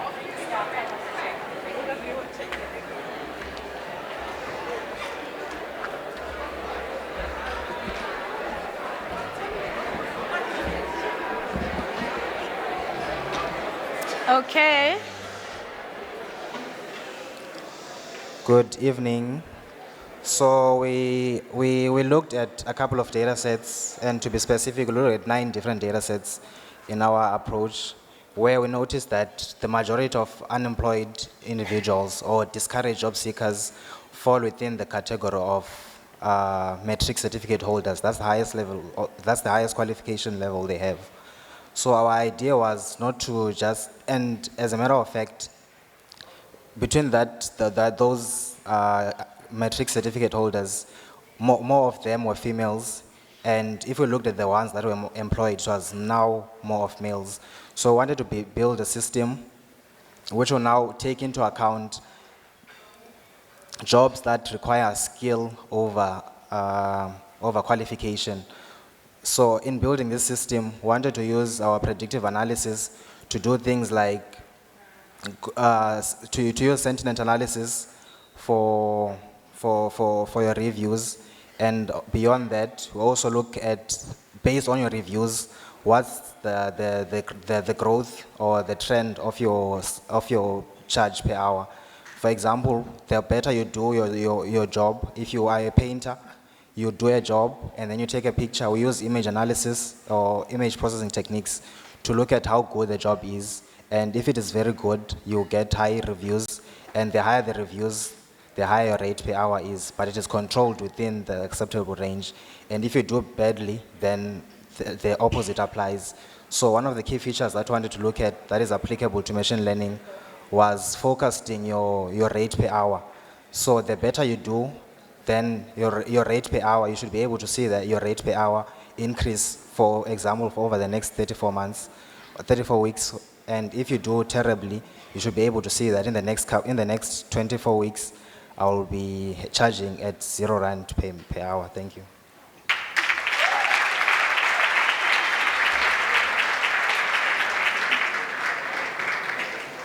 Okay, thank you. So moving on to the last 2 bursary awards category. So the criteria there, we looked at academic performance, their technical skill and expertise, how they worked in the team, and also their communication skills.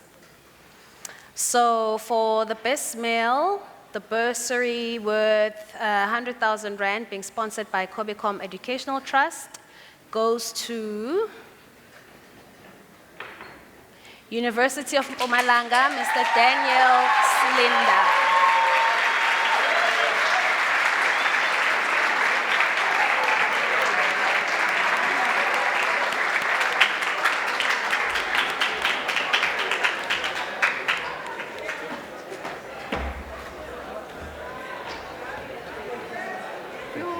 Well done.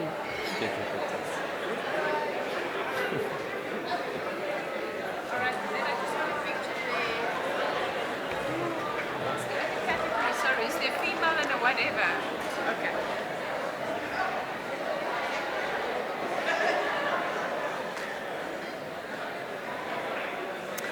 Okay, then the female category goes to Ms. Chpc of Kateng Secondary.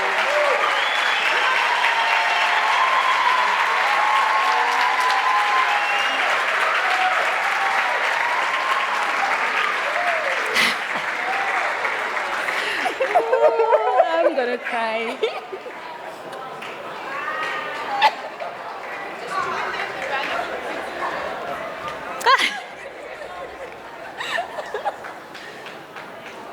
Thank you. Is there another category?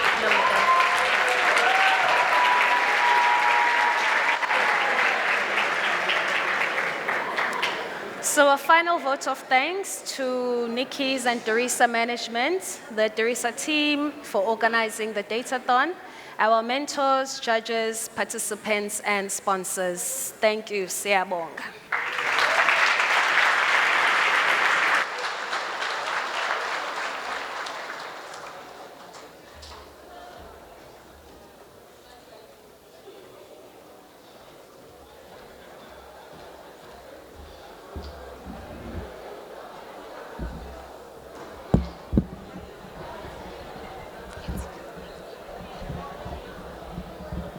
Thank you, Dr. Shozi. Thank you very much. And a big congratulations to all of our winners here tonight. So far, so good. Loving the results. You know, I was so excited to see Chpc from the secondary school come up here and collect her award. She's one of the people who looked me dead in the eye and said, I chose to not do the game drive so I can put in more hours. How amazing. I think the results speak for themselves. Hala, la Chpc, hala, la.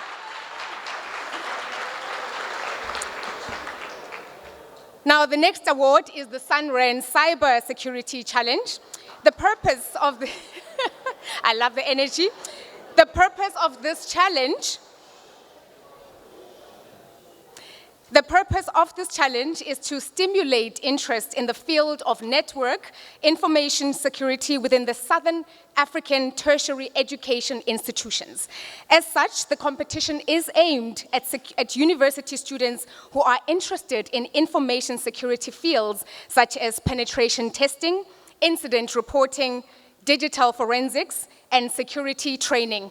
A total of 133 teams from 20 different educational institutions across South Africa, Zimbabwe, Malawi, Lesotho, Namibia competed for the final spots. Now, the following top 10 institutions got to participate in this particular challenge, and here they are. The University of the Northwest, the University of Cape Town, the University of Johannesburg, in particular the engineering faculty, the University of Witwatersrand, computer science, Rhodes University, University of Johannesburg, computer science, the University of Witwatersrand, engineering, University of Pretoria, University of the Western Cape, and the Namibia University of Science and Technology. The prizes for this particular challenge are as follows. Blue Vision ITM will be sponsoring cash prizes to the value of 20,000 rands, internet service Providers Association are providing one ISPA Inspires Education sponsorship to the value of 50,000 Rand. Orange Cyber Defense, MathWorks, and Optimum Solutions are currently sponsoring the unique cybersecurity challenges, but over and above that, they will be sponsoring custom-made mouse pads and Try Hack Me cybersecurity training vouchers to the value of 4,000 rands.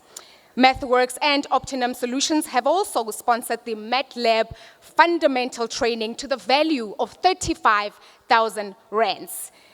And so at this moment, I would like to invite Dr. Heloise Meyer, who is the Sunren engineer, to come up and expand a little further on the actual competition, but to also announce the winners of the Sunren Cyber Security Challenge. A round of applause, please, for Heloise.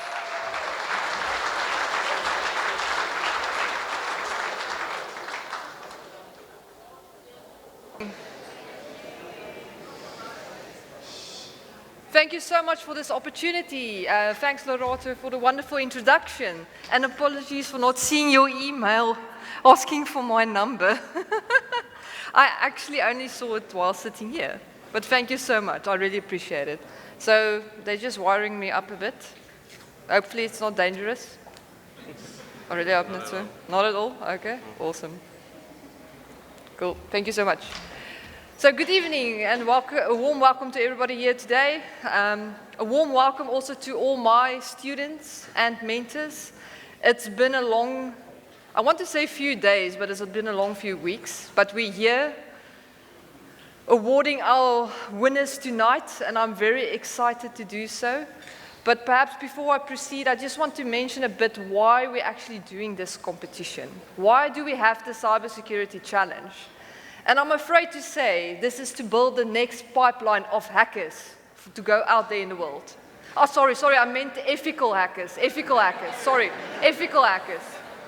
So we're building the next pipeline of cybersecurity specialists to secure your cyber environments. This is a very, very important program that we have here, upskilling these students to make sure that they can protect your environments. In order to do that, we put them to the test through 3 days of very intense cybersecurity challenges. We call them capture the flag. They have to go look for flags that they need to capture. And then today was the fun challenge. Am I right? Was it fun? Yes? No? A little bit? We did an attack and defend challenge, where we actually provide teams with vulnerable machines. They need to find those vulnerabilities. Some of them did, some didn't find all vulnerabilities. And then for a round of about 2 hours, they need to defend and attack those machines. It was quite a lot of fun. So that's really what we tried to aim and achieve in basically 3 days of time. I think they're very tired. I'm very tired, but this was a wonderful experience. So yes, the Sunren Cybersecurity Challenge, our qualified teams. I just want to give a shout out to our teams. I think they have very interesting names. Bistro Math from Northwest University. Buzz Hackyear from University of Cape Town. Control Alt Elite from University of Johannesburg. Code Clappers from the University of Witwatersrand. C Syndicate, that's a very interesting name. Perhaps one of my favorites. From Rhodes University. I think, is that the only team from Rhodes University here? I want to hear that, is it? There you guys are, yes. Fluke from, I must say that one very carefully. Fluke from University of Johannesburg. Then we also have another one from University of Witwatersrand, Null Pointer. I see you guys there in the corner. And then a very interesting team. They called Password 1234. But there are only 3 members. Yes, guys. Then we also have Prol Patrol. That's a difficult one. University of Western Cape. And then I think the only university, please correct me if I'm wrong, from the SADC region, from Namibia. Am I right or am I wrong? Please confirm me. University of Namibia. Thanks, guys. All the teams were extremely awesome. We had a lot of fun. We had a lot of interesting photos. Unfortunately, I don't have a lot of photos of the setup time, but that's more crawling and being under tables and pulling network cables. But there was a lot of fun times. Very interesting photo here in the bottom corner. But it was extremely fun. But now to perhaps the reason why I'm standing on the stage today, to award our winners. So we had, as I've mentioned, we had 2 challenges. We had the attack and defend, the CTF challenge, and then also we had sponsored challenges. The first sponsored challenge is the MATLAB classification challenge, and this is actually very important for us because we are looking to bring in artificial intelligence, machine learning also into the cybersecurity environment. So we are currently partnering with MathWorks and Optimum Solutions to also allow our students to get a bit of more exposure to artificial intelligence, especially working with cybersecurity data sets. And the winner of the MATLAB classification challenge is Bistro Math from Northwest University.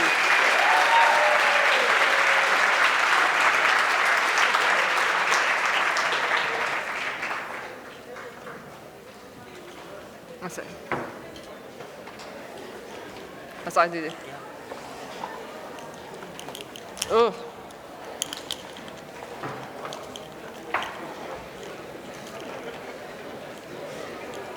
Congratulations. Congratulations. Sorry, I want to shake your hands, but my hands are full, so. Congratulations. And then another congratulations. But you guys, I will shake. Let's see.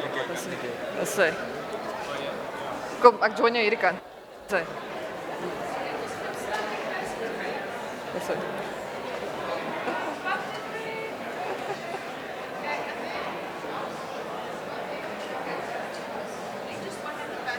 Okay. Dus ek sien hulle kontak oor die lisensies. Ek gaan net met hulle reël. Dis dit.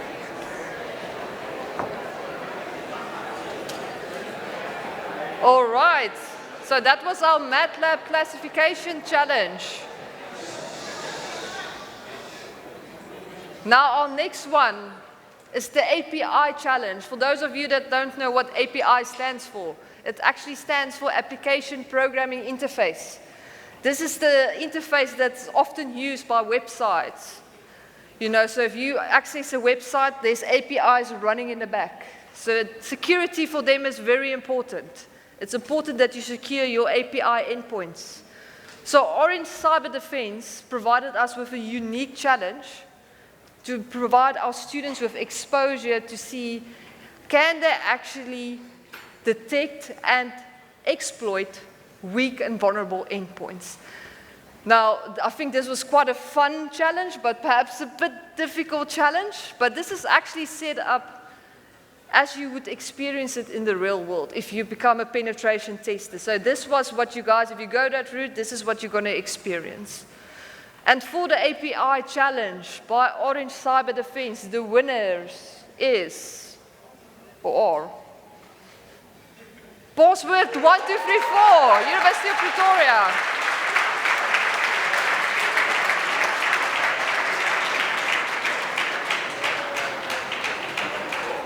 That's it. Geluk. Congratulations. Hey, baie geluk. Congratulations. That's it. Congrats, hey.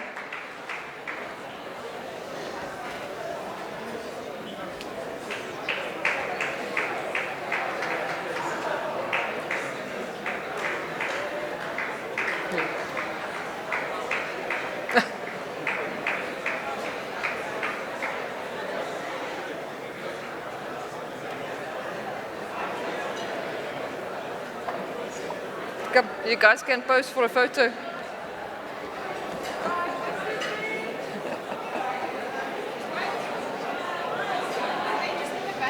Another photo.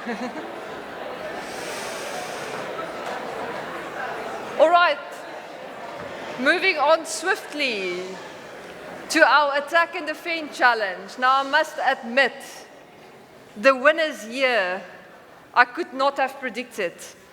And I must say to them, the techniques they used sort of inspired me a bit. in terms of this particular challenge. So much so that I asked them to provide me with a write-up of the techniques they deployed to actually win this challenge. So for the Attack and Defend Challenge, which was sponsored and provided by Sunren of Nikki's, is Null Pointer from University of Witwatersrand.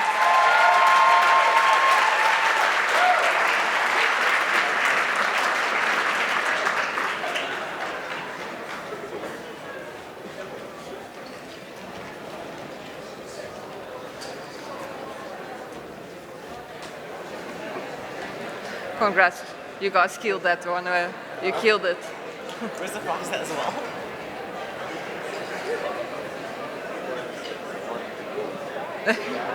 Yes, bright light. Good.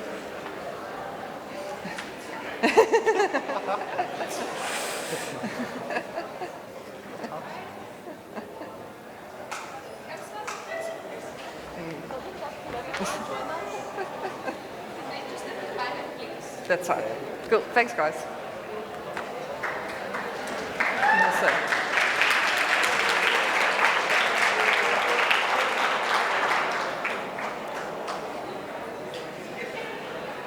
So our next award is the ISPA Inspires Educational Award. And I actually just want to perhaps, if you guys will please bear with me, just want to perhaps give you guys a bit of background. Actually, my notes are up here. That's cool. So I just want to give you guys a bit of background on the ISPA Inspires Educational Award. So this is a specialized sponsorship provided by ISPA to empower young individuals who are pursuing their ambitions within the internet industry. So their mission is to support, develop, and invest in South African youth with the goals to enhance internet service providers' industry skills and strengthen the information technology sector. The real purpose of this ISPA Inspires Education sponsorship is really just to grow perhaps our shortcoming in terms of our skill sets in the ICT sector.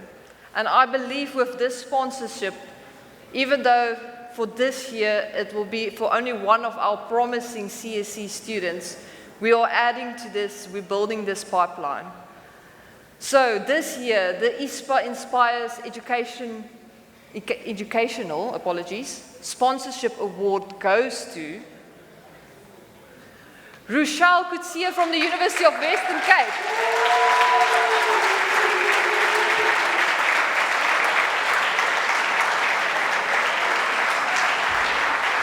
It's probably my glasses.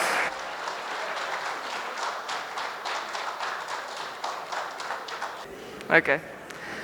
So perhaps while she's receiving her award, I just want to perhaps quickly mention, congratulations, firstly.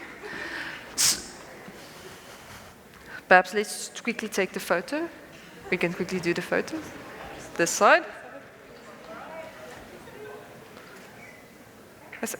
There you go, congratulations. Thank you very much.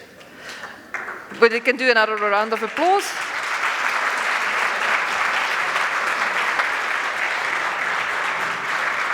So I just want to give a shout out to Rochelle in terms of this award. So the criteria for this award was specifically looking at the students' performance throughout their academic performance throughout the year, also their performance at the competition, but not just only in terms of how many flags they can find or how many teams they can attack. Really looking at how are they supporting their team, helping them, guiding them. She was the team captain for Paw Patrol from University of Western Cape. And we noticed at some points they were actually disappearing for certain intervals and we weren't really sure what they were doing. But that happened when they actually had a bit of a mind block and needed to take a break. She took them out, they relaxed a bit at the pool, and they actually came back and solved quite a few challenges. So I think she was an excellent team captain. She's also currently an honors student at University of Western Cape, and she's going to pursue her master's degree in computer science, where she's looking into research to detect polio, using data analysis, using high-performance computing. I don't know too much of the subject, but I think that is very, very important research that needs to be done. All the best, Rochelle. I hope you kill it in your master's degree.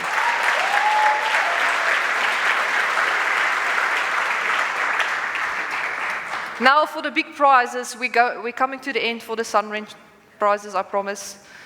Third place for our cybersecurity challenge. So this now looking at all the challenges, our capture the flag, our attack and defend, our sponsored challenges. Third place this year is C Syndicate from Rhodes University.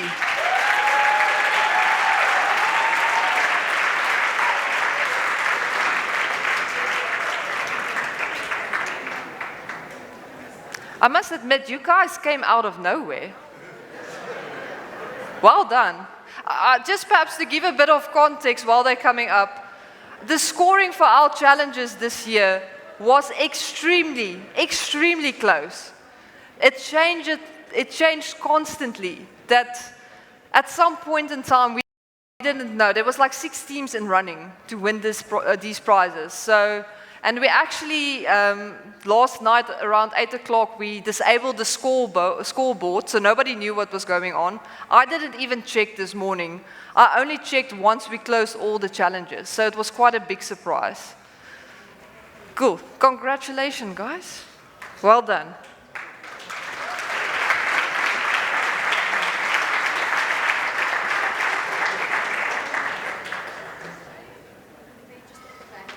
Okay. Okay. Then moving on to second place for our cybersecurity challenge.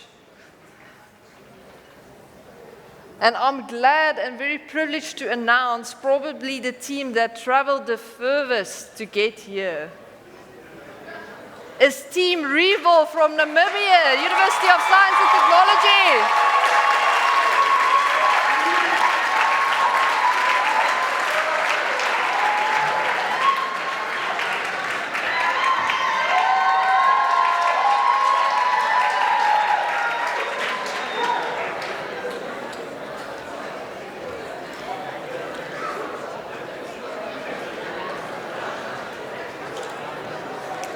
Congratulations, eh? Well done. Congratulations. Did you expect this? No. That's why we hired a scoreboard. Congratulations. Congratulations. That's it. Congratulations, eh? Awesome. Well done, guys. Well done. It was very close. You don't want to know how close. Yes, come in. Well done, ninjas. There we go. Oh, another one. Let's do another one.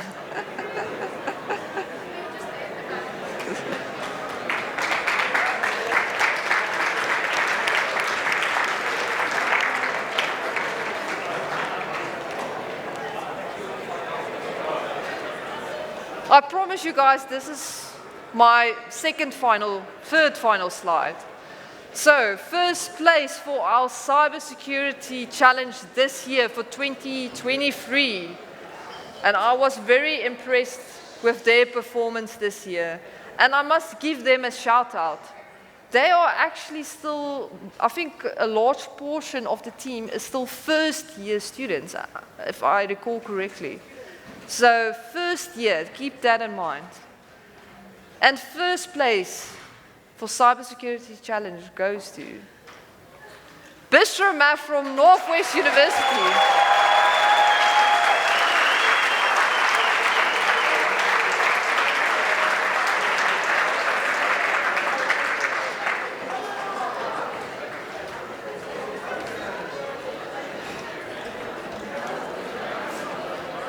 Well done. Grijp je goodie bag.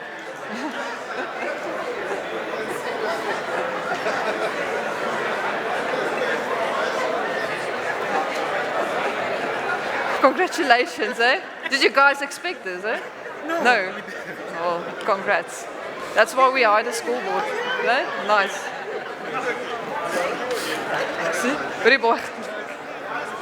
Harde werk het paid off, hè? Harde werk het afbetaald. Gelukkig. Dat is hij. Kom. Split forward. Dat is hij.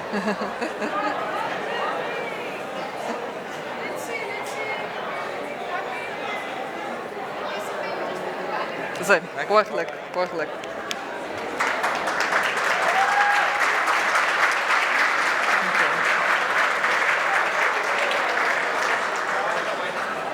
And then perhaps just a final word of thanks to my team that's on stage here while they're being popular and famous. Thank you so much to them and all their hard work.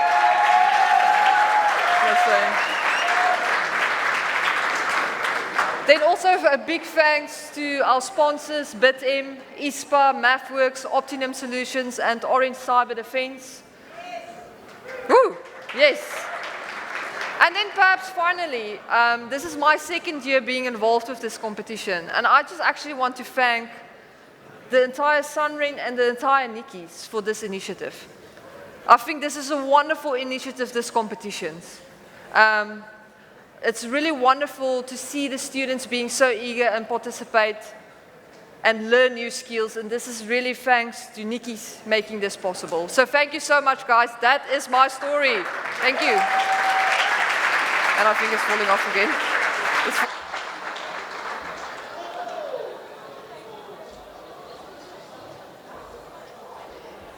Thank you, Dr. Mayer, and a big hearty congratulations to all of our winners once again. Well done, and well done.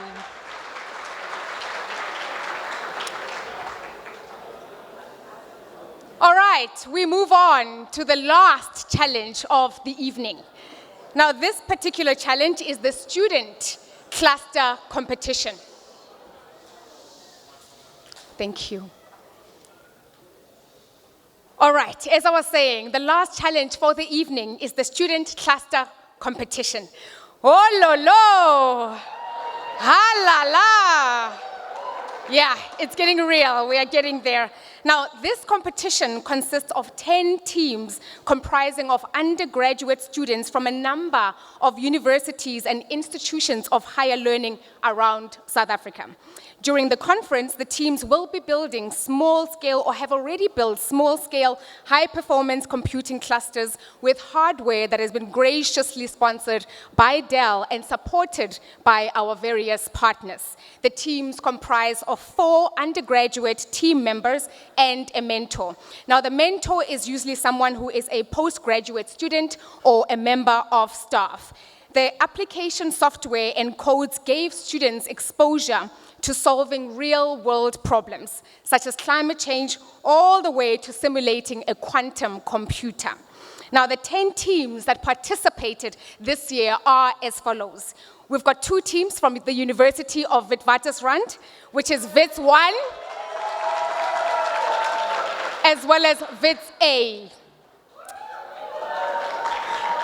And then we have the University of the Western Cape, the University of Cape Town, 2 teams from Khulisa Academy, Parallel Pioneers, as well as Colonel Wizards. And then we have 3 teams from the University of the Western Cape. The first of these is Team 5 from Free State. Free State! Huskies! Sorry about that. We've got 3 teams from the University of the Free State, namely Team 5, Opti Compute, KKRT, and lastly, the University of Limpopo, which is MMLT. Now, of the 40 students participating, the winning team of 4 together with 4 additional students, will be afforded the opportunity to travel to the United States of America to extend their training further at the Texas Advanced Computer Center at the University of Texas and at Dell Labs in Austin, Texas. Now, they will be afforded the opportunity to travel to Hamburg in Germany to participate at the International Supercomputing Student Cluster Competition. Now, as you can see, the stakes are really high because this is a considerably rare opportunity. Now, before we announce the winners, back in my day when I still had collagen in my skin, every achievement, every milestone, and every single breakthrough was accompanied by the supervision of an adult. You buy a new car. The expectation is that you will take the car home and your mother, your father, your uncle would sit in the passenger seat to make sure that we are doing the right thing. When you have a baby, for instance, you would go to mom's place for 3 months, or mom would come to you for 3 months to make sure that you know exactly what you are doing. You move into res, your parents would typically accompany you to res to settle you in. What am I saying with all of this? I am saying that, listen, my services extend beyond the stage. I can definitely accompany. In fact, in my language, we call it hobulatsela, which is paving the way for the young ones. And so if you are in need of an assistance for this US trip, let a sister know, okay? She is ready. Call. All right. Without further ado, to help me in announcing the winners of the student cluster competition and to also expand a little further on the competition is going to be Dan Olds, who is the Chief Research Officer at Intersect 360. Now we're playing a video.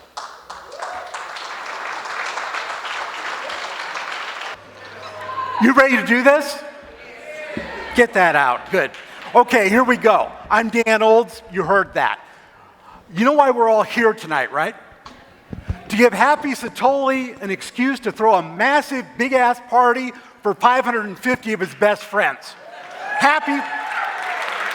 Good job. So, student cluster competition, what do? Make hardware go fast for science. And we make it go faster and faster and faster. That's what these students have done.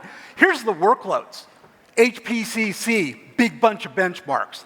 HPCG, another benchmark, a harder one. HPL, OpenFOAM, WRF, Amber, Swift, Milch, and quantum computing with, how do you pronounce that, QSET? I don't know, I hadn't heard of it before, but anyway, it's hard. First of all, how do these students learn this? Through the help of their mentors, their faculty advisors, their coaches. And they'll also help them not just learn the applications, design the right hardware. All the mentors in the audience stand up. Come on, stand up. Good job. Time well spent, well done. Now, all the student competitors, come on up, stand up. Come on. That means you two back there. I see your shirt. Stand up. Thank you, and thank them. Great effort. Here's what we're going to talk about. We're going to hit some awards here. Most studious student, best LINPAC, the fan favorite, most promising female, most promising male student. Then we're getting into the prizes. 3rd place, 2nd place, 1st place, and then you're going to see for the first time ever the team that's going to compete in Germany at the 2024 ISC Championships. You've taken home that crown several times. Time to do it again. First, most studious student recognition. What does this mean? This is the student who attended all the webcasts, who asked questions, who emailed, watched everything, listened to everything. Get ready to come up. Arno Strauss, come on up. Come on, man.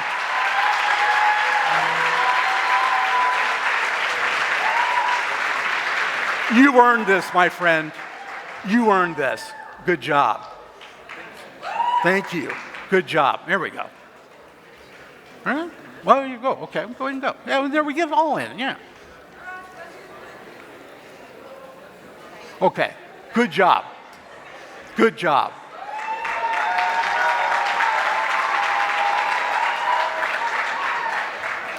LinPack. What is LinPack? For those of you that don't know, something invented by Jack Dungara, who I believe has been here in years past, and it's how you measure the fastest supercomputers in the world. These kids ran the same thing on their small supercomputers, and the results were close, but the team that won, WITS won. WITS won. Come on up. Come on. Come on, come on, come on.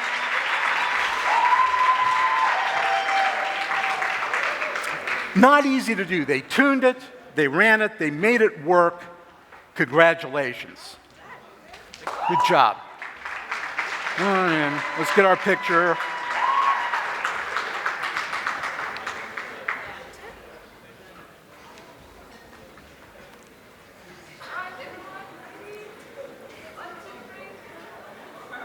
Thank you very much. Good job. Good job. Very respectable performance. One of the things that all the teams struggled through, getting the hardware. This is not an easy border to bring things across, I guess. And they ended up getting about half of what they were supposed to get, but they made these applications work anyway. Huge effort. Not much sleep. A lot of brain power. Now, through a vote on social media, next award, fan favorite. WITS A. Come on up.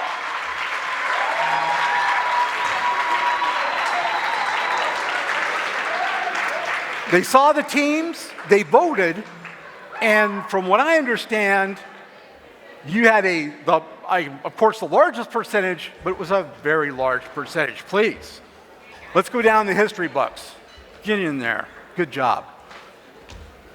Good job.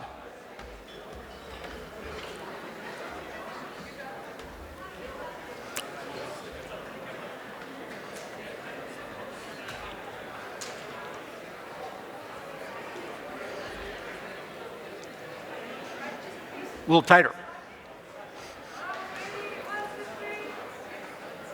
Great job. Thank you.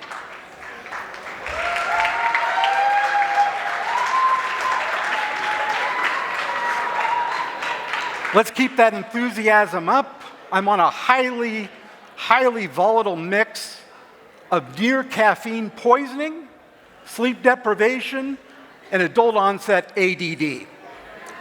I'm riding it as long as I can.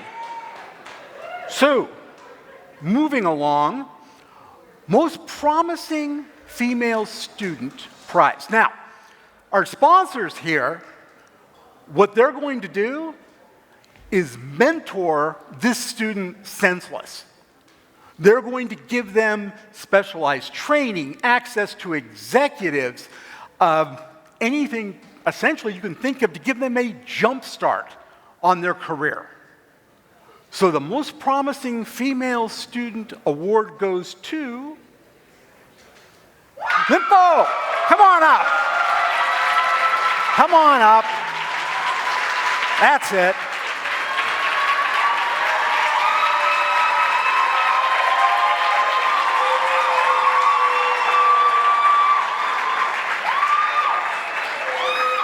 Good job. You earned this. Come on in, get your picture taken. Good job. Congratulations.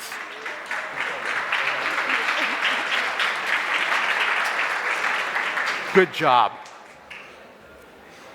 We also have, surprisingly enough, a most promising male student who's going to get that same treatment, that same jump start into their future. Let's see who it is. Anand, come on up. Where are you? That's it. Good job. Congratulations.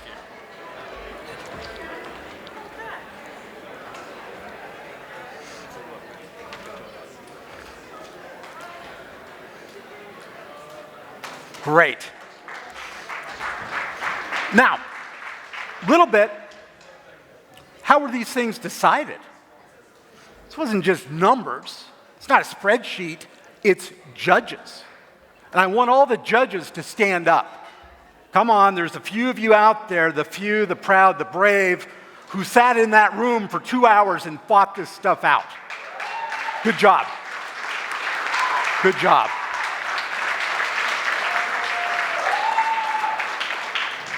Okay, moving right along. Third place. You ready for this?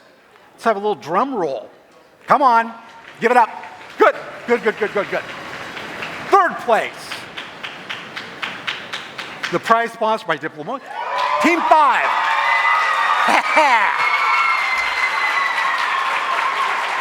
Come on up.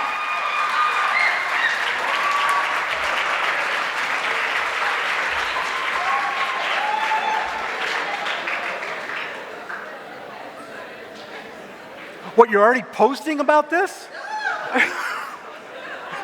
Come on in.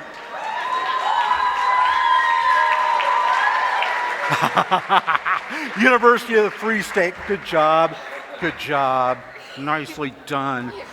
Excellent. Excellent. Good job. Get in there.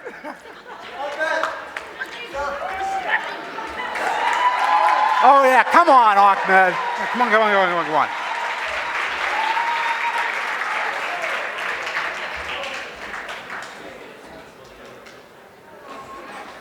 Absolutely. Get in the back. Yeah, yeah, there you go. Good job. You are going to need a bigger lens.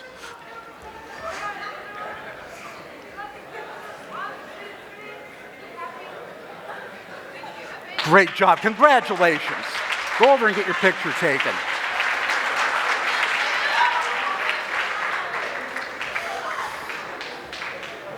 We're getting closer.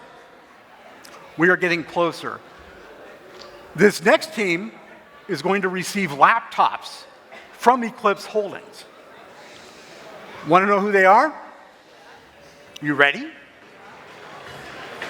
No, I'm not ready yet. Hold on. Okay, I'm ready now. Let's go. Second place, Witse.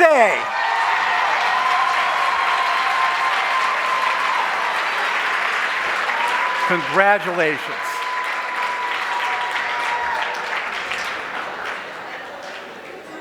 Come on up. Good job. Good job. Good job. Great. Well done. Well done. Well done. Those laptops, you know, it might not be a bad idea. Might not be a bad idea to have the cybersecurity folks just take a look at those after you boot them up. Just saying. You got them here, might as well, right? Do a little preventative cybersecurity.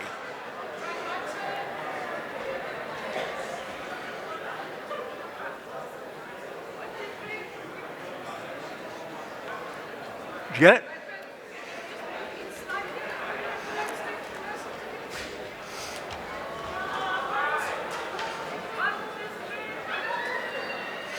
Great. Good job. Congratulations again.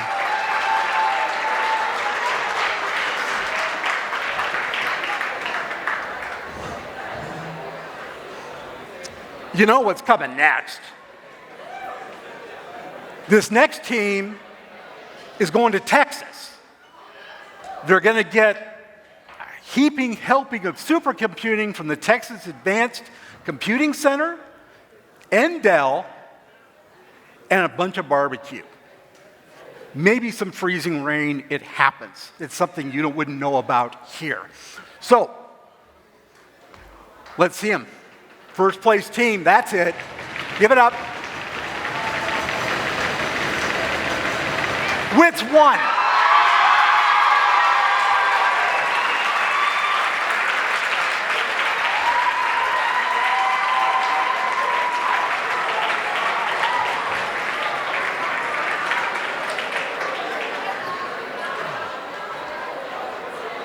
Take a look and see who they are. This is going to be a fantastic trip that they're going to take.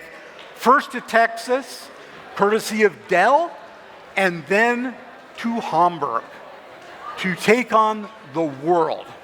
Congratulations, great job. Let's get in and get our pictures taken.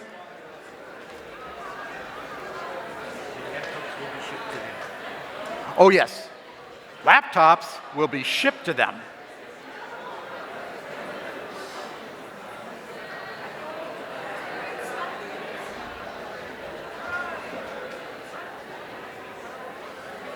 Okay, now, get your picture taken over there. Stay up here though, stay close. Because you're coming up again, but get ready to find out who the rest of your team is. You notice we have some blanks up here. Yeah, give it up for them again. Champions. Yeah.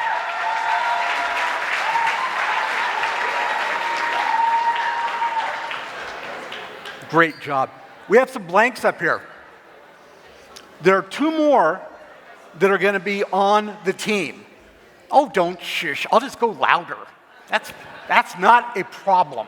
That's what I do. So, two more to be named to the team. And then we have two reserves. So if for some reason one of the team cannot meet this obligation, the reserves are poised like cheetahs, ready to jump into action, make that trip, and bring home that hardware. Let's find out who they are. Reserves, JB John Moses from Wits, Zaneb Logat from Wits. Come on up, come on.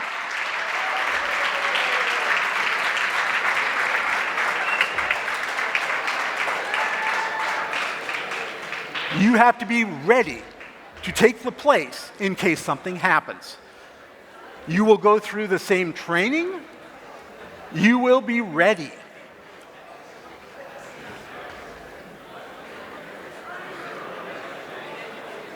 Great job. Do not go far. Do not go far.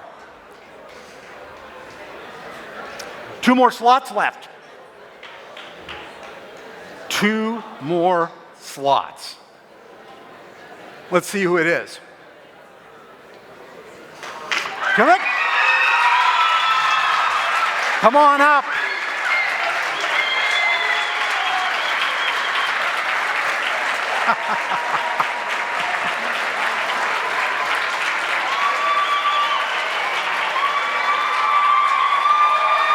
Yeah.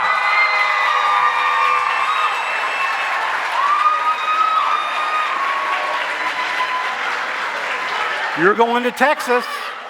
You're going to Germany. You're going there to bring it home.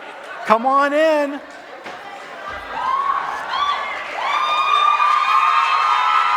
Good job. Great job. A guy with a first name so hard, I wouldn't even attempt it.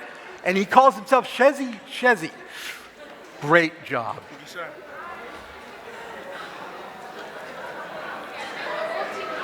Okay, come on up, everybody. Happy Satoli. Happy, come on up, take a picture. Yeah, sure.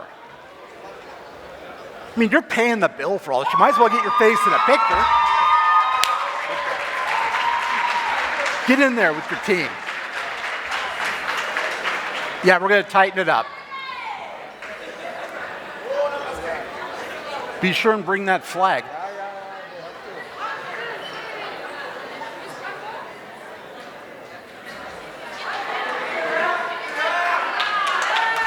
Hold on, that is your team.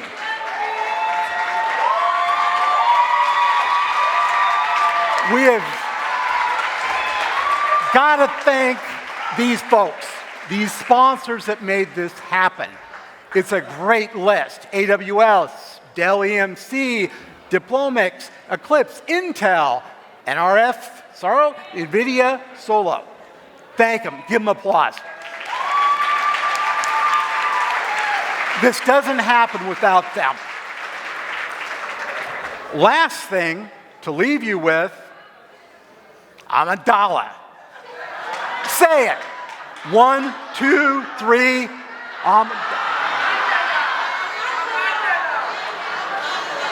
Thank you. I'll be here all week.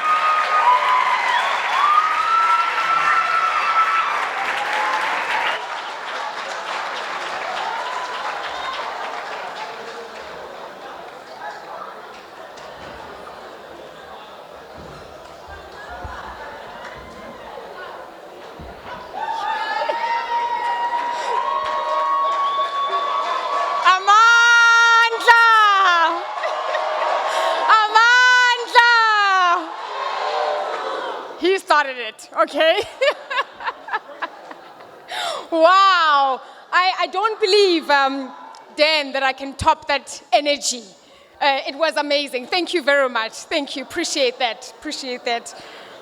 All right. So that obviously marks the end of our awards, but certainly not the end of the program. Once again, a big, massive, hearty congratulations to all our winners tonight. Another round of applause, please, for them.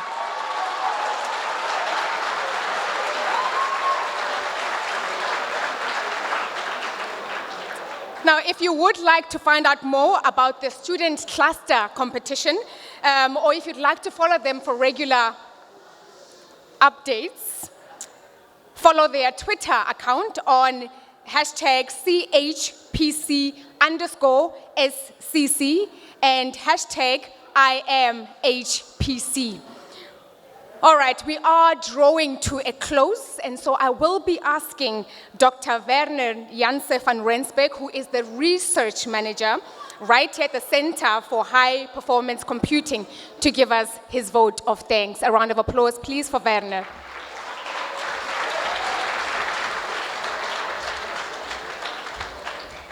Thank you.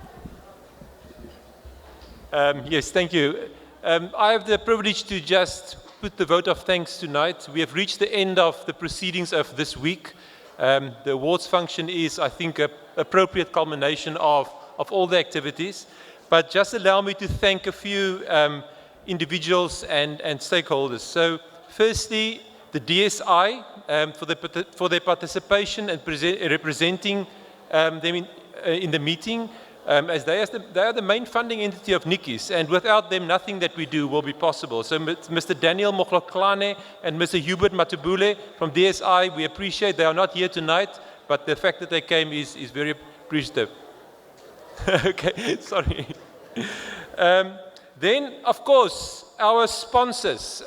Without the sponsors, we would not have a conference. So we cannot extend our appreciation enough. I can just mention, as was said at this conference, we were delayed in getting this event organized this year due to various reasons. We effectively had 5 weeks. So the fact that the sponsors came on board in these numbers are really appreciated. So I want to name them our diamond sponsors, Intel, HPE, and Eclipse. Thank you very much. Our platinum sponsors, Dell Technologies and Nithix. And our gold sponsors, NVIDIA, Supermicro, Pinnacle, Spectralogic, VAST, and Huawei. Please a big round of applause to these sponsors. Thank you. Then, of course, all the speakers that participated in the program, thank you very much, especially our keynote speakers and our invited speakers.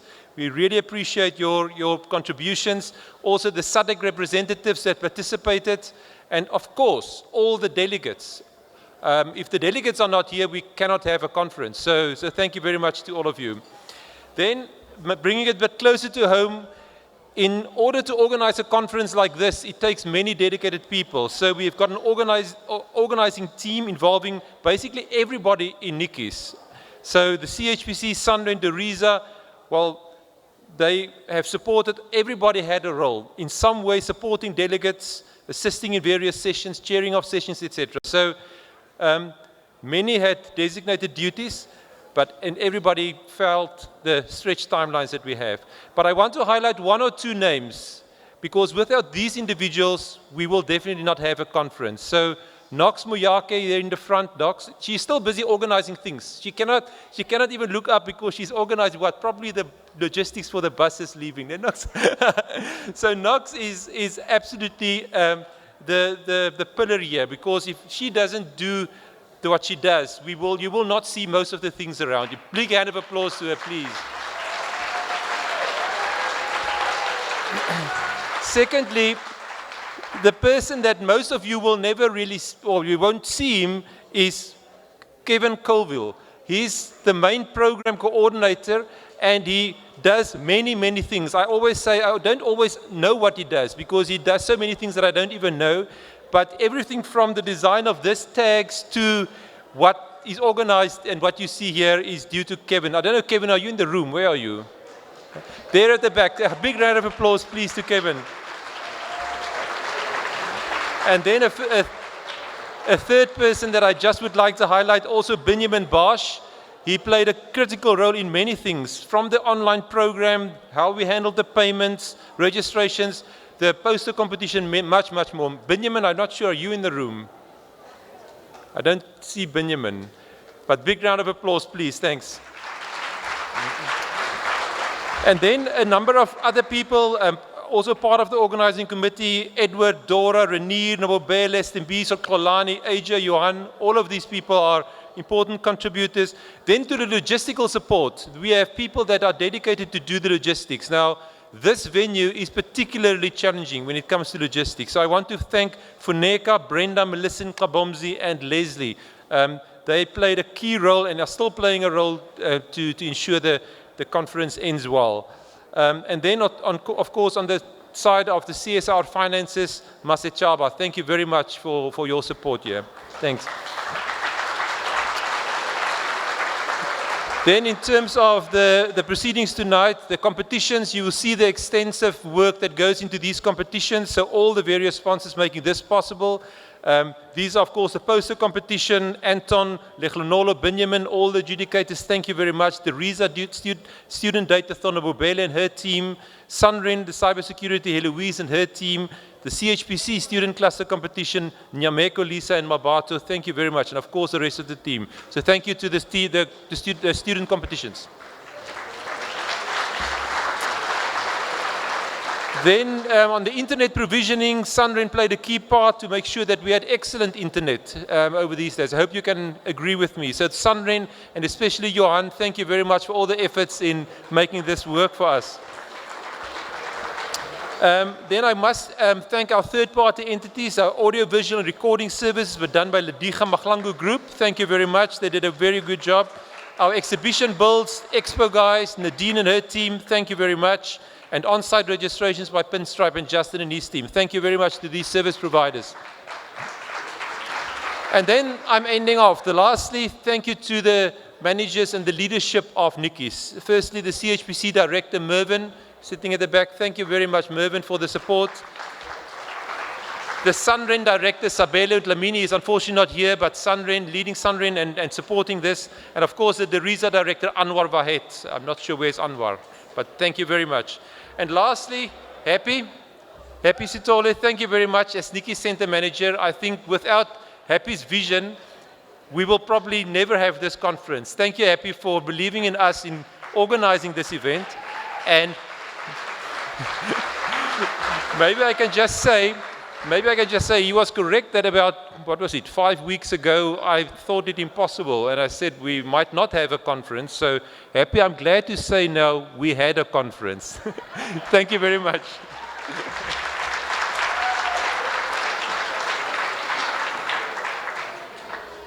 Thank you, Werner. Thank you so much for that. Now, before we close, there's just one small thing I want to say. Maybe it will take a minute or two. Please bear with me. I know I promised you 30 minutes. All right. My parting shots for tonight. And this is specifically tailored for the students in the house. Tonight definitely was testament that hard work definitely pays off. But a question I have for the students in the room is, what is the one thing that you need to work harder on than your job or your task? What is that one thing that you need to work harder on? I'll take a response. Sleep schedule. Interesting. Yes. What, mental health? Okay, getting warmer. Anybody else? Yes. Yourself. That's right. You are absolutely right. Go to work on yourselves, guys. Way more than you do on your job, way more than you do on the task at hand, work on yourself. And the reason I say this is because certainly the challenges over the last few days have been grueling. They have demanded of your time, your energy, your knowledge, your attitude. But the best of you naturally spills over into these other areas. The last thing I'll say about this is, if you ask me the question, how do I begin to work on myself? I'll tell you the why or how. If you asked, how do I begin to work on myself? I will say this thing. Pick up new disciplines for the future. What are new disciplines for the future? Nurture the areas of your interest and grow your knowledge, grow your technique. Listen, these challenges have certainly helped me. The idea of continuing to work on your knowledge, work on your technique is essential. Respect the process of preparation. Because if you don't, it will either humble you or propel you to the next chapter. Read more so you can get a point of view. Why do I say this? Leaders tend to invite people with a point of view to the table.